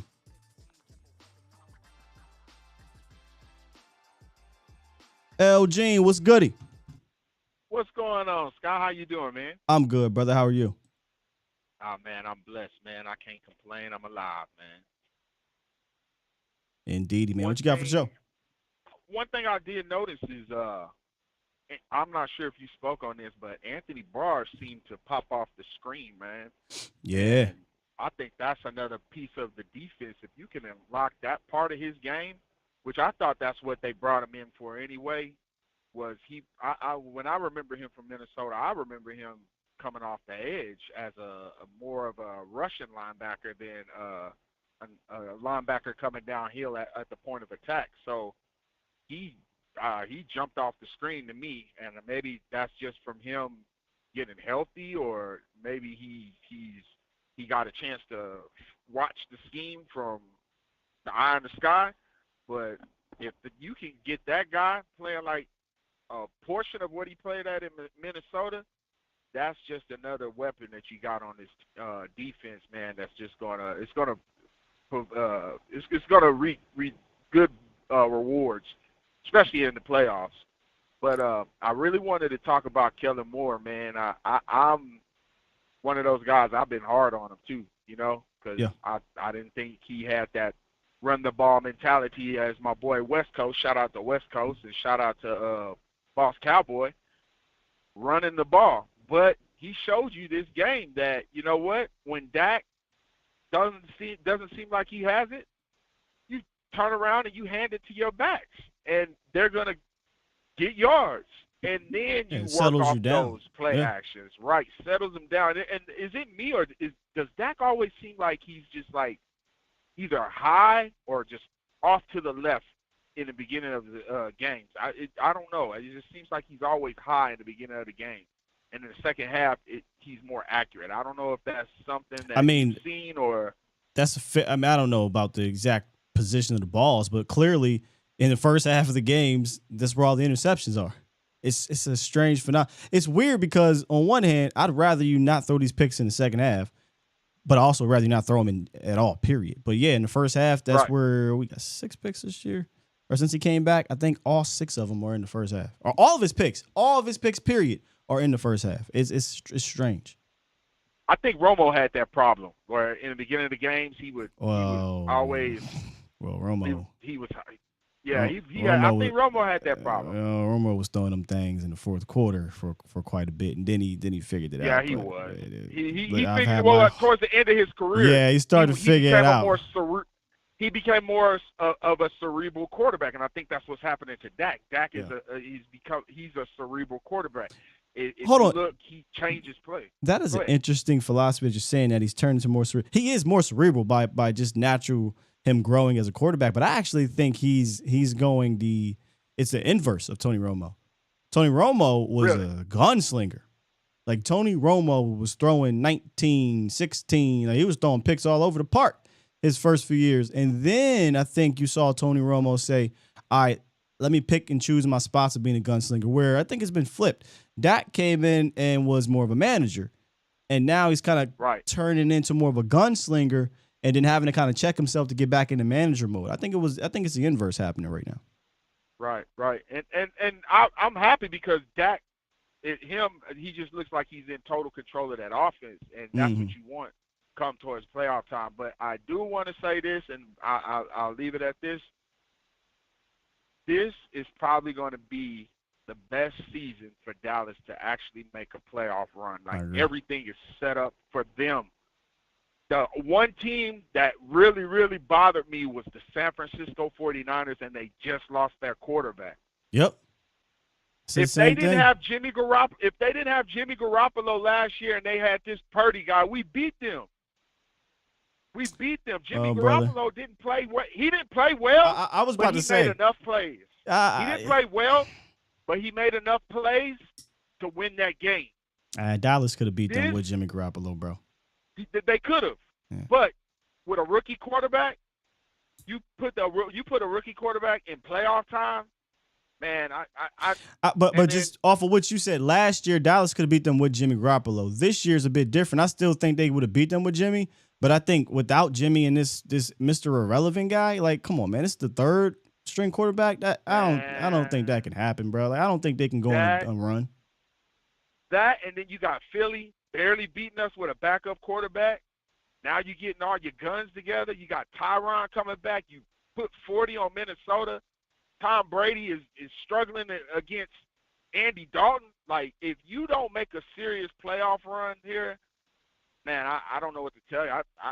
I would hate to say blow it up, but man, if you can't make a playoff run this year, man, it's deeper. I think that's why they're pushing so hard for Odell Beckham. They're like, man, we got an opportunity here, and they saw, the Rams make some similar moves. Now Dallas didn't make any big time splash moves at the trade deadline, but they attempted to, apparently. So they see it. They see what's happening in the NFC. The NFC is just be honest, it's weaker than it's been in years past from top to bottom. Sounds crazy, it's weaker, but the records are pretty solid. But legitimate Super Bowl type of teams, I think there was 3. It's top heavy. Now it's 2. It's top heavy. It's top heavy. But thank you, man. God bless you, man. You're doing a wonderful job, Sky, and y'all have a happy holidays, man. God bless you, brother. Salute you as well. Let's keep it moving. Good stuff today. Good conversations. Appreciate Reek and Elgene. And now let's get to 931. What's goody? Hey, what's going on, Scott? This is Neil. How you doing, man? What's up? You said Neil? Yeah. What's up, Neil? How you doing, man? I'm doing, bro.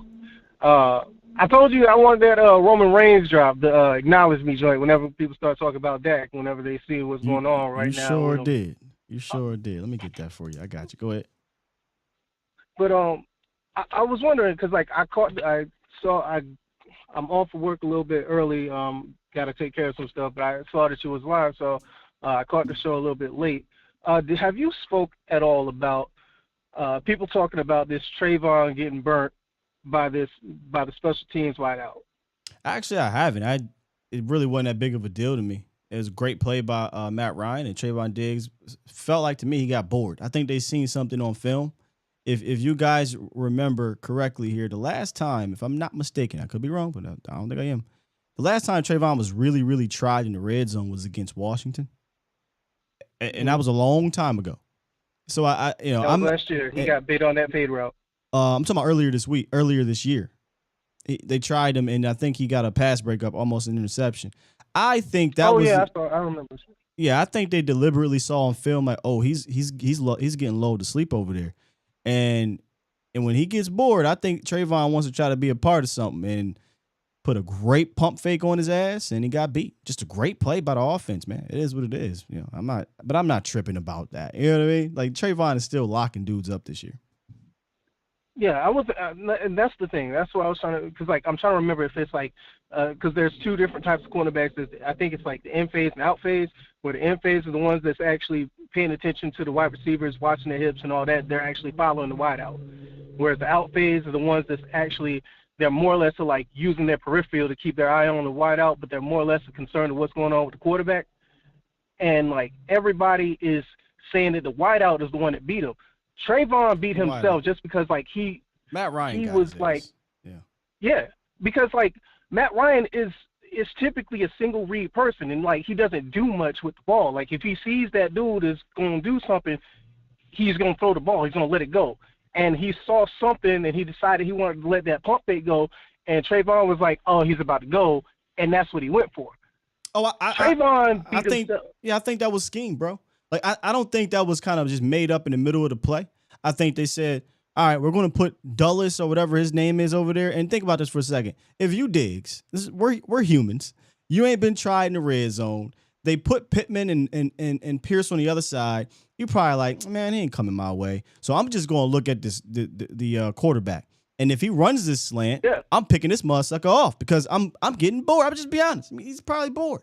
And Matt Ryan hit a beautiful shoulder pump, and he bit on that shit, and it happened, bro. He got whooped on that one. It happens. I don't. That's why I'm not addressing it, because it's not like he was getting beat like a drum. That was just a beautiful play by the receiver or by the quarterback. Now, if it happened all game, it'd be a different story. Yeah, and see so I'm about to, because like I've been trying to figure out like how I wanted to hop into my content stuff. They are locked with the Cowboys, but I started realizing, since I don't have access to all 22, like I can acknowledge like what I know about football, and I can like start like specifying things that I've known. You can see in the replays if you're watching broadcasts, you can see in the replays his eyes are directly on Matt Ryan. So like things like that is things that I want to talk about. But the stuff that I wanted to speak to you about is, so with this defense, I started noticing like we can pin our ears back basically at any time we want. Why is it that we, and I get that we can rush forward and drop back the majority of the time. Why is it that we're blitzing so little? Like if we let loose the hounds a lot more, or at least a little bit more, I feel like there would be more success in that, and I guarantee you there would be more pressure. Why won't that? Why do you think that Dan Quinn won't do that more often? He doesn't need to. I mean, when you have the best pass rushing defensive line in the NFL and a wave of them, it is much better to make teams have to go through a sea of 7 guys to throw through, and you still have a pass rush. And that's exactly what the Niners. That's how they were so successful last year. They didn't have to blitz because they had a ridiculous pass rush. So and you timely blitz. As long as you do it in a timely manner, that's what matters. And that's what happened against Matt Ryan, right? Like Matt Ryan was dealing with all those 4-man rushes, and then when it mattered on third downs, a few times you saw Dan Quinn dial it up and it got home right away. If it confused that front line, confused Matt Ryan. So as long as they're doing it timely, I'm fine with it. I don't need them to blitz a whole lot because you got a great pass rush, man. I'd rather you drop back guys and let this front 4 get home. And 2 more quick points. Like I noticed that we don't do as much in-game package. Is there a reason for that? You said you noticed we don't? I didn't notice that. Yeah, it's like, yeah, like it's like if you like in watching what I've seen is like there's a lot more of it looks like you have your linebackers pull up to the line of scrimmage and then back off afterwards. So it's like it looks like a 6-man front, but it's the linebackers and whatnot, and you have like your normal front, your nose tackles and whatnot. It's not like mostly your ends. Well, and the I wasn't sure linebackers if like don't that really was matter. just like End game is for defensive ends, is what you're talking about, right? I don't right. know if That's the what I was linebackers saying. don't. Yeah, that's what I was saying. It's like your normal. I've noticed that it's like your normal front. Your tackles and your ends, and then the linebackers come up front, as opposed to like having 4 D ends and your one. What's the That's what I was trying to figure out. What's the context behind your concern about not saying? Like, are you saying they're not running end game? No, I was just wondering if there was a reason why they don't do that as much. Do you think that they're just more confident now with their tackles, or do you think that What do you mean they don't do it as much? Are you saying they don't do it as much on? Because you only run end game on passing situations, like on obvious passing downs. So if you're in 3rd and 3 or 3rd and 2, you can't run end game. You in 3rd and 8, 3rd and 9, you can. So you would have to give me numbers and stuff like that because you're saying they don't do it. I'm not going to do it on 1st down. I'm not going to do it on 2nd down. I'm not going to do it on 3rd and short. So it's got to be kind of 3rd and long. So I haven't really noticed them, use Bohanna or Neville Gallimore on 3rd and long type of situations. Maybe they'll put Osa in there because Osa's your pass rushing defensive tackle. But I've seen them definitely do Dorrance Armstrong, D-Law, Michael Parsons, and Fowler, or Sam Williams, Fowler, D-Law. I've seen them running game. All right. Next time I call in, which I hope will be more sooner than later, I'll have numbers for you, like at least as it pertains to whatever game that we're talking about. Right. And then the last thing is that Sam Williams. I've been an advocate of this man like since I started seeing him play like in Dallas. Like I knew of him while he was in Mississippi or whatnot. Like I knew of him when they started talking about him. But like once I started seeing him like in preseason, I started throwing these grown men around like children. I started being more of an advocate. Like why isn't he on the field a lot more? And then like I saw something. And I was thinking the same thing, and I saw it on Law's channel, I think. And he started talking about when you see Micah and Sam on the same side, it's a problem. Do you think that this is something that Dan Quinn is just now starting to say, you know what, we need to do more of this? Like, do you think that he saw enough of Sam to say, all right, this is where the trouble's going to be, instead of having like Micah on one side and like giving D-Law a rest and having Sam on the other side? Do you think that he's saying, all right, these two are having something of that sort, this is a thing now? Sure. Listen, we got a plethora of pass rushers that I don't think it matters where you line these guys up at, and I trust Dan Quinn to put them in the right spots. It's hard for me to be like they got to do this or that more from a pass rusher standpoint, bro, because we are number 1 in pressures, we're number 1 in sacks. So whatever he's doing is working. And Sam Williams is earning more reps. He's got more, 27 snaps, 26, 21. Before that, he only had one game where he had 26 snaps or more. So, he's getting those snaps, brother. But appreciate the call, man. Make sure you call back in. Most definitely. Hey, Cowboys for life. And people need to stop talking about these freaking blowout wins that we get like it's something that sweeps under the rug, all right? Enjoy this shit. Like, we fucking blowing people out. God dang, man. Facts. Have a good one, man. You as well. I saw that too, Special K. People on Twitter is wild. But Sam and Micah do look alike. Let me go to this play real quick. I just so happen to have it up. There's Diggs. Here's the third wide receiver. I don't know who this dude is. But watch Matt Ryan's pump fake here. Just a good pump fake. Shoulder it. Diggs bites. Gets wide open. I mean, sometimes they get paid, man. And Diggs wanted that one. That's the book on Diggs. And he hasn't been getting bit like that all year. Wide open for the touchdown. I mean, I could sit here and act like I'm concerned about it like that, but I'm not. He got. I think it's the first time he's been tried in the red zone in months. And he got. That is something that they saw on film. I'm 100% positive. They saw that on film and said, yo, let's try him. And they caught him. It is what it is. Is this Queen? Hello? Yes, indeed. What's good, Miss Queen? Oh, how you doing, Shy? I'm doing great. How are you doing? Okay, can you hear me well? I can hear you very well. Yep. Okay, great. I wanted to touch on the Kelvin Joseph thing. Okay. I saw, that he didn't have such a good game, the last game, but I believe that some of what the other gentleman was saying that, what happened in the off season kind of affected him and probably is still affecting him, and he probably, a lot of people don't think this, especially us, that we need therapy. He might need a little therapy because something like that happens, and it's really like blood on your hands. You know what I'm saying? It affects you mentally. 100%. And because, I was in the military, I was in the war, and I know for myself. So that's probably affecting him. And then the fact that he really hasn't had many reps. And I know you keep talking about Bland, but Kelvin Joseph is not Bland. Bland does not have a body. Kelvin Joseph does. And so, because when he was in college, he was bad as an MF. You know what I'm saying? He barely played in college too. That was one of my concerns from the draft prospect.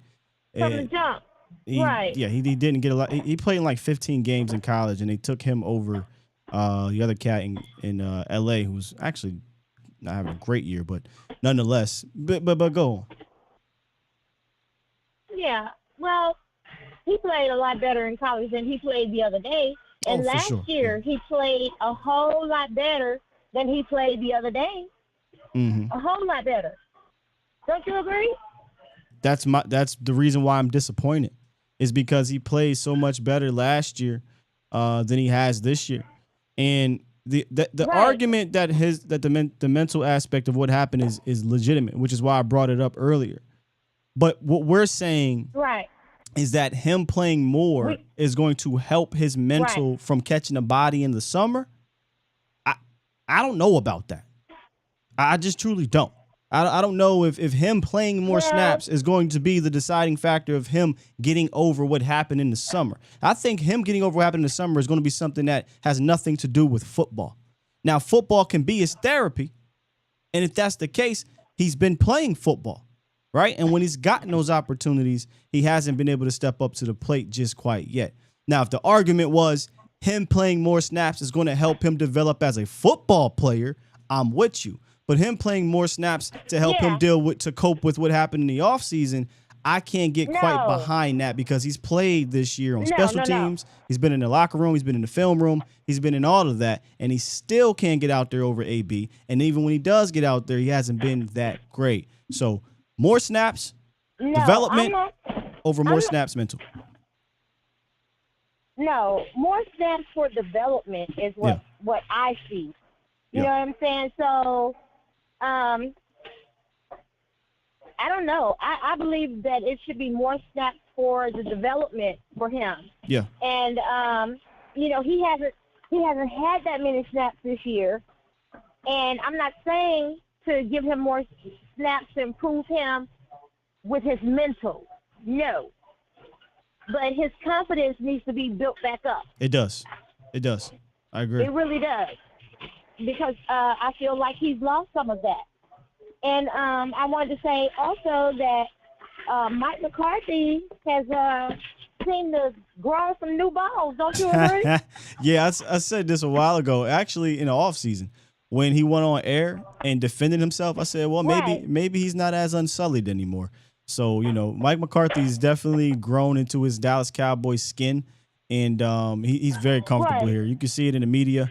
And after that first week, I'm gonna go. I swear, if the Cowboys do something special, I might chop something up. That first week when he came out after game 1 and kind of put and said, all right, enough is enough. It's time for a change. And told the world, this is what we're going to do. We're going to revisit things, called out Kellen respectfully. And ever since then, the Cowboys have had an identity and things have worked out well. Yes, you are absolutely right. And also, Dak Prescott. I wish I knew exactly what to say to our fan base for them to grow the hell up. And, you know, they try to act like they know so much about football, but they're still complaining about Dak. I don't understand how you can have so many complaints about Dak and then call into the show and act like you have so much football acumen. You know, that I figured this out a time ago, Queen, is why I don't get into these fights anymore about him.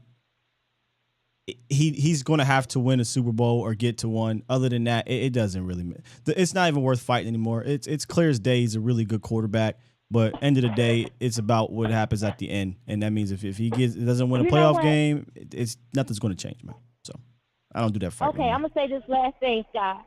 It won't matter if he does make it to a Super Bowl. That's not going to be good enough for these people. Oh, it will. It's not going to be good enough for some of these people. I'm telling you right now. They say go further in the playoffs and they'll be happy, but that's not going to satisfy them. No, he's going to have to go. Super Bowl. Yes, he's got to win. Yeah. Yeah. What's wrong with having that expectation? Nothing's wrong with that, but you cannot say that the man is trash. Oh well, yeah, that's the fight I don't care for. You know what I'm saying? I agree with you. Yeah. And that I don't know if Brandon calls your show, but I'm so sick of him. Who's that? That I be want to jump through the phone. Does he call your show? I have a Brandon that calls. I call him B, but I don't know who you're speaking of. Does he complain about Dak all the time? Nah. Brandon don't call and complain about that. Okay, well, this is a different Brandon there.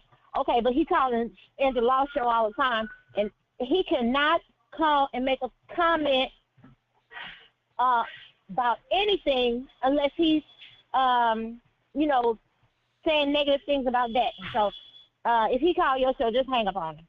Anyway, thank you, Sky. Appreciate you, Queen. Good stuff. Thank you, Sky. Indeed. How about the Cowboys? How about him? Enjoy your day, Queen. Yeah, y'all. I don't do that fight no more. Because think about it for a second. If you start the conversation where he got a finish or something like that, or y'all know we talk about the game-winning drives or fourth quarter comebacks, all that type of stuff, I will listen. Let's listen. But if you come and he's trash and I'm like, all right, what are we doing? I've developed an appetite for intelligent football conversations. If you want to do the kid stuff, if you want to do the child's play, I'll give you a coloring book. Here.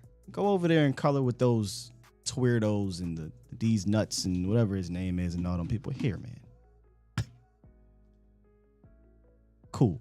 Somebody hit me on Twitter, and I don't normally respond too much to the weirdness on Twitter, but I dropped something about enjoying a 54-19 dub, right? And he said something, and then I hit him with the Who in the blue hell are you? He's an Eagles fan. And then he dropped an undisputed video of Shannon Sharp talking about Jalen Hurts. I'm like, oh, you one of them. I said, you one of them. That's cool, man. I said, have fun in the thread, man. Salute. Have fun.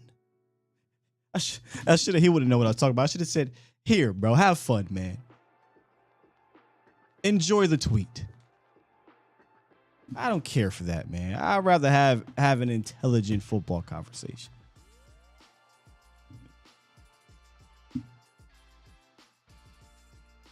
You talking about Martise? So the problem with Martise was I legitimately expected him to come in here and own up to his buffoonery. Now, it doesn't say CD sucks. This is a different conversation, and we've got a rivalry going on over the last few months. Popeye. He didn't say he sucks, but there's a specific conversation we were having, and y'all know what I say about data. Y'all know what Vach says about have your opinion, don't let it have you. It's the same thing. When you're presented with new data, it's okay for your stance to change. It's okay. It's all right. I'm not even saying you got to be on one of those, oh, I was wrong, even though sometimes it's okay to come out and say I was wrong. I told you I used to have a segment called Where Will Went Wrong. And I got that from Colin Cowherd. Shout out to Colin. I know y'all don't like him, but he wasn't changing this damn stance. And I was just like, bro, what more do you need to see? Flat out came out and said, oh, man, he ain't showed me nothing. All right, bro. Then I'm done having the conversation. Now he's getting put in the crayon corner. Make sure we give him edible crayons.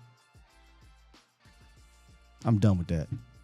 469, what it is, what it do? How's it going, Scott? What's up with you? Okay, I don't want to seem like I'm getting off topic, but back in 2005, White Sox won the World Series, right? Yep. Frank Thomas, he gets hurt, and even though he could have put Ozzie Guillen could have put Frank Thomas back into playing during the season, late toward the season, and for a playoff run. However, he didn't. One thing I don't like about in football is the politics. My opinion is Tyron Smith needs to sit out. I don't care how much he's getting paid. I don't care how talented people think he is. He's coming off a serious injury. I feel like that kid that's playing right now, let the boy play. That's how I feel about it. Don't mess up the chemistry. I understand what his role was before, all that good stuff. That's fine. But Tyron, it's just time to let the boy play now. You know, it is what it is. And then, go ahead. No, that's a conversation that's fair. You know, it was one of those situations where at the beginning of the season, I said I welcome this decision. I welcome them having to make a tough decision when Tyron Smith comes back, right? Like, hey, man, this kid been playing so good. I don't know, should we or shouldn't we? But now that we are here, now that we are about to cross that bridge, now that we see what we've seen, I'm actually on the other side. But I understand your side. I truly do. I totally get that. So I really don't fight anybody against that. I just think that, man, the talent that Tyron is, the ability to put Tyler in the middle, I think it can help your team, you know. And if it doesn't, I'll definitely come on here and say, hey, man, that didn't work out. I was wrong on that one. But put it this way, it's a good problem to have, ain't it? Yeah, it is. And the next thing I want to talk about is the Joseph situation, right, at corner.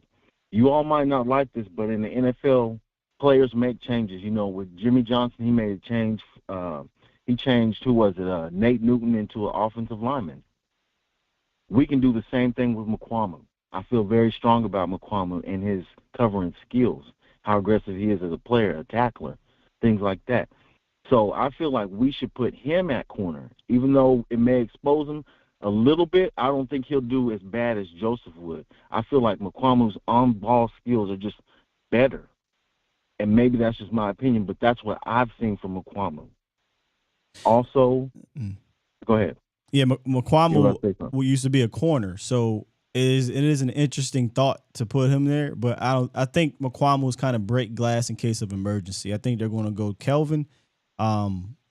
Sheffield was brought up yesterday, which is crazy because you got another third-round cornerback in Nashawn Wright. So I think they're going to go Kelvin, Sheffield, Nashawn, then they'll see if McQuamu. That's Wright can gets you imagine a lot. If we get all the way to McQuamu, that something's going on, something's wrong.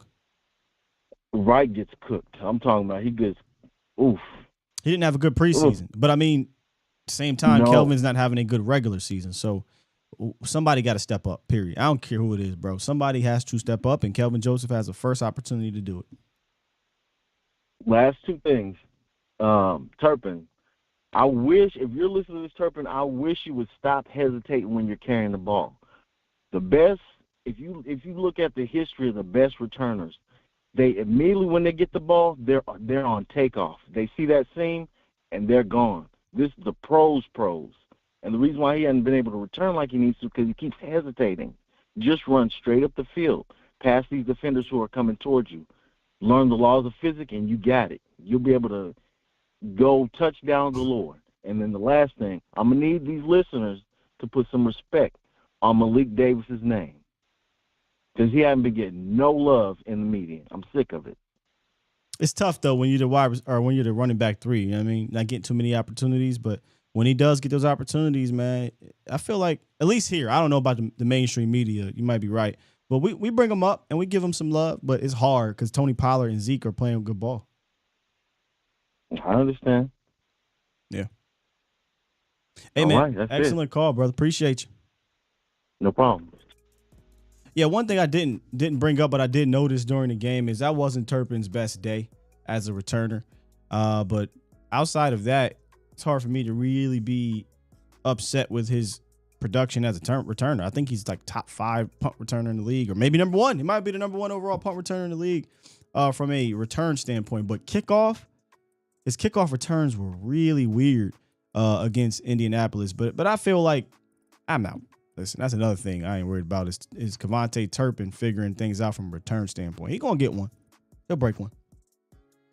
Man, we won super OT today. Pete, it's good stuff today. That's probably because of the film breakdown.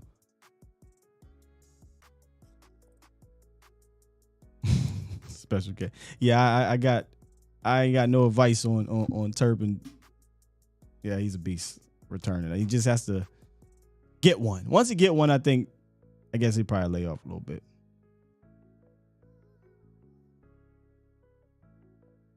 Every team has a Malik Davis. Malik got something to him. You know, we talked about before, I would love to see a 3-headed monster, but it's kind of hard, man. Where do you want to take 3-4 carries away from TP? Because TP, any given moment, saw a crazy stat. You know, first of all, his 5 touchdowns of 30-plus yards are the most in franchise history. This is a franchise with Dorsett, Emmett, Zeke. You know what I mean? But not only is his 5 touchdowns of 30-plus yards the most in Cowboys franchise history in one season, he laps the field in the NFL. Like, they included all these top running backs. There's like 10 of them or something crazy. They got 2. He has 5. He's a special runner, man. Special runner.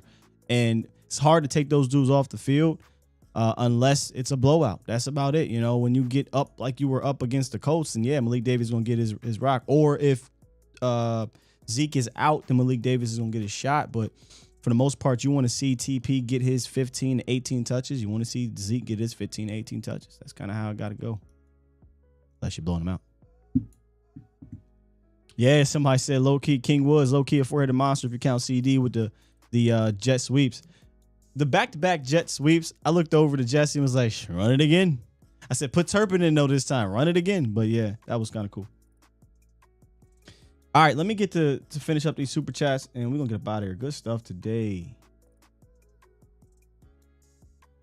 Tomorrow, maybe we'll take a look at the defense, because I'm going to be real. I'm not going to fake the funk to y'all. We play the Texans. Like, we'll break down the Texans, but we're not fit. I'm sorry. I have no motivation to watch 3 games worth of Texans. I just don't. So we'll switch it up. Let me see. Peter Rizzo dropped one in the middle, I think, of the super chat film breakdown. Appreciate you. And then Lamitra, she dropped the super chat. She said, I'll call a grown man delicious. Delicious. Super chat. It's a King of Comedies reference, but you flipped it upside down on his head, Lamitra. Call another grown man delicious. Delicious. You right, Toxic. I respect him. I will respectfully not watch they film. Respectfully. I will respectfully not watch it. Sorry. I know they got the running back dude. And again, we're going to break them down. I'm going to still do my breakdown. We'll still bring up their key players. We'll still talk about things. But I'm not doing that, dog. If you can't, hey, come on. See, Toxic. Get out of here. I'm about to put you in timeout. Now watch we lose.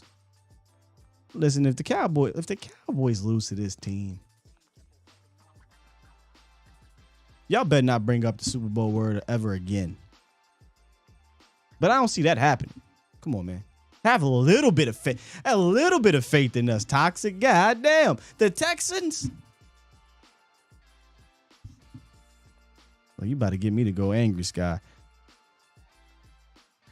Somebody had a legitimate question about Odell Beckham and his injury. Now I can't find it. You right, Shug. He said, don't let it unmotivate me. It ain't gonna unmotivate me from breaking down for y'all, but it will unmotivate. I'm not gonna lie to you, Shug. I'm not watching 3. I usually watch about 2 to 3 games of the upcoming opponent, while also researching statistics, putting together the clips and the visuals for y'all. I'll do everything else except the film, bro. I'm sorry.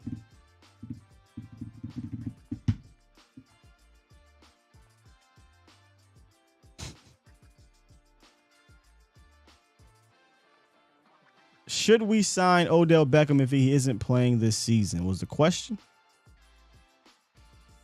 The answer is probably no. I had a quote up here from Stephen Jones. Stephen Jones said this: I think this year is our priority as we sit here right now when asking about Odell Beckham. I think everybody recognizes we got a really good football team that can compete to win a championship this year. Certainly that is our focus. Obviously, we've done our planning and we understand future years' work as well. But our number one priority is to win football games right now. I don't align with Stephen Jones on a lot of things, but I align with him on this. If you're signing Odell, the future matters because he wants a long-term contract. But I need him to contribute this season. Then what's the point? And go sign somewhere else then.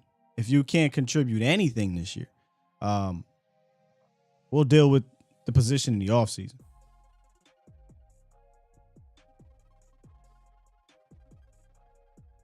Agreed, King Element. He said you're signing Odell Beckham with the idea that it'll help you now. 100%.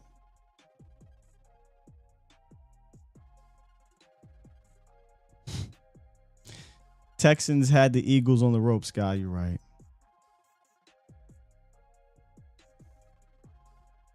Still not watching a film. We'll break it down, but I ain't watching it. The running back, I might watch the running back. Not gonna lie to you. The Pierce kid, that's about it. So I'll chop some stuff up for y'all from the Pierce kid. But what you want me to do here, man? Notoriously known for losing a game like the Texans, Michael H. Maybe under Jason Garrett. How many teams have the Cowboys lost to as bad as this in the last 2-3 years? How many? I'll wait for it. Now we can see, you know what? Now tomorrow, y'all bullied me. All right. Cool. We'll get some Cow Island film.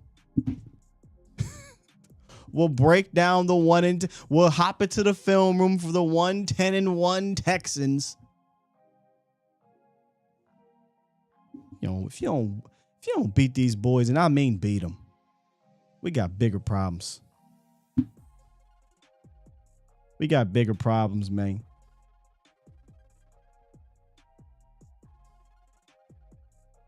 Oh, Marcus. So your wife's a Texan fan, but she moved over to a Cowboy fan. All right, let me cool bomb. That's how you do it. I converted minds from a Steeler fan to a Cowboy fan. That's how you do it, man. The Packers ain't the Shaq. Where my I don't got my thing. I'm just gonna press a button. Who do you think you are? I am.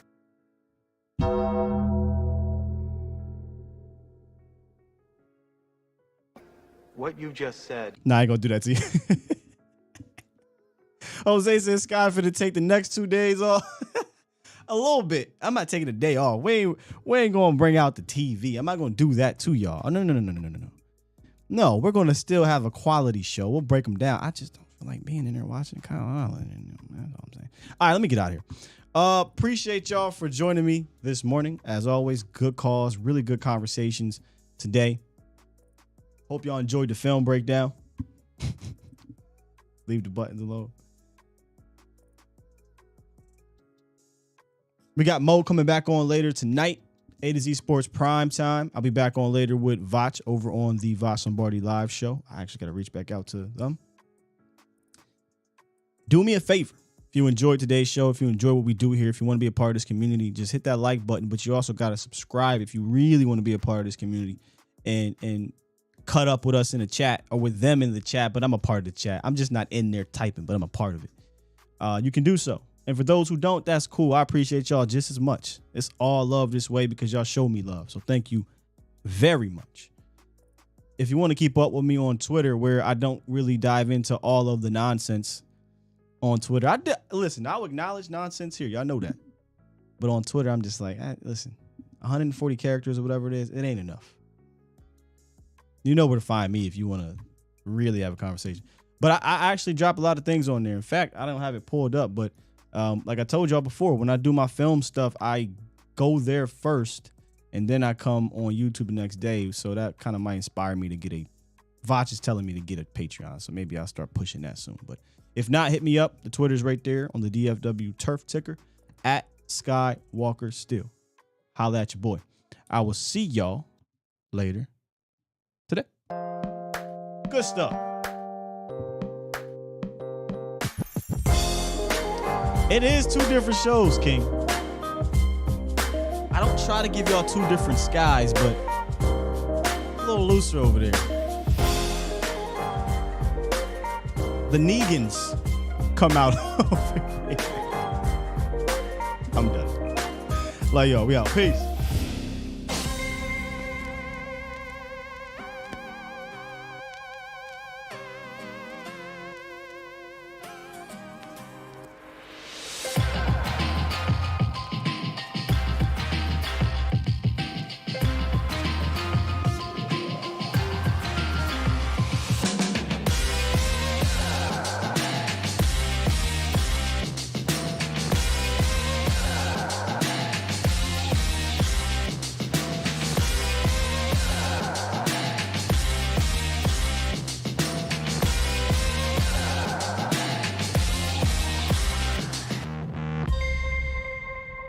King Element, I might get that drop. I might get that Never Go Full and remix it.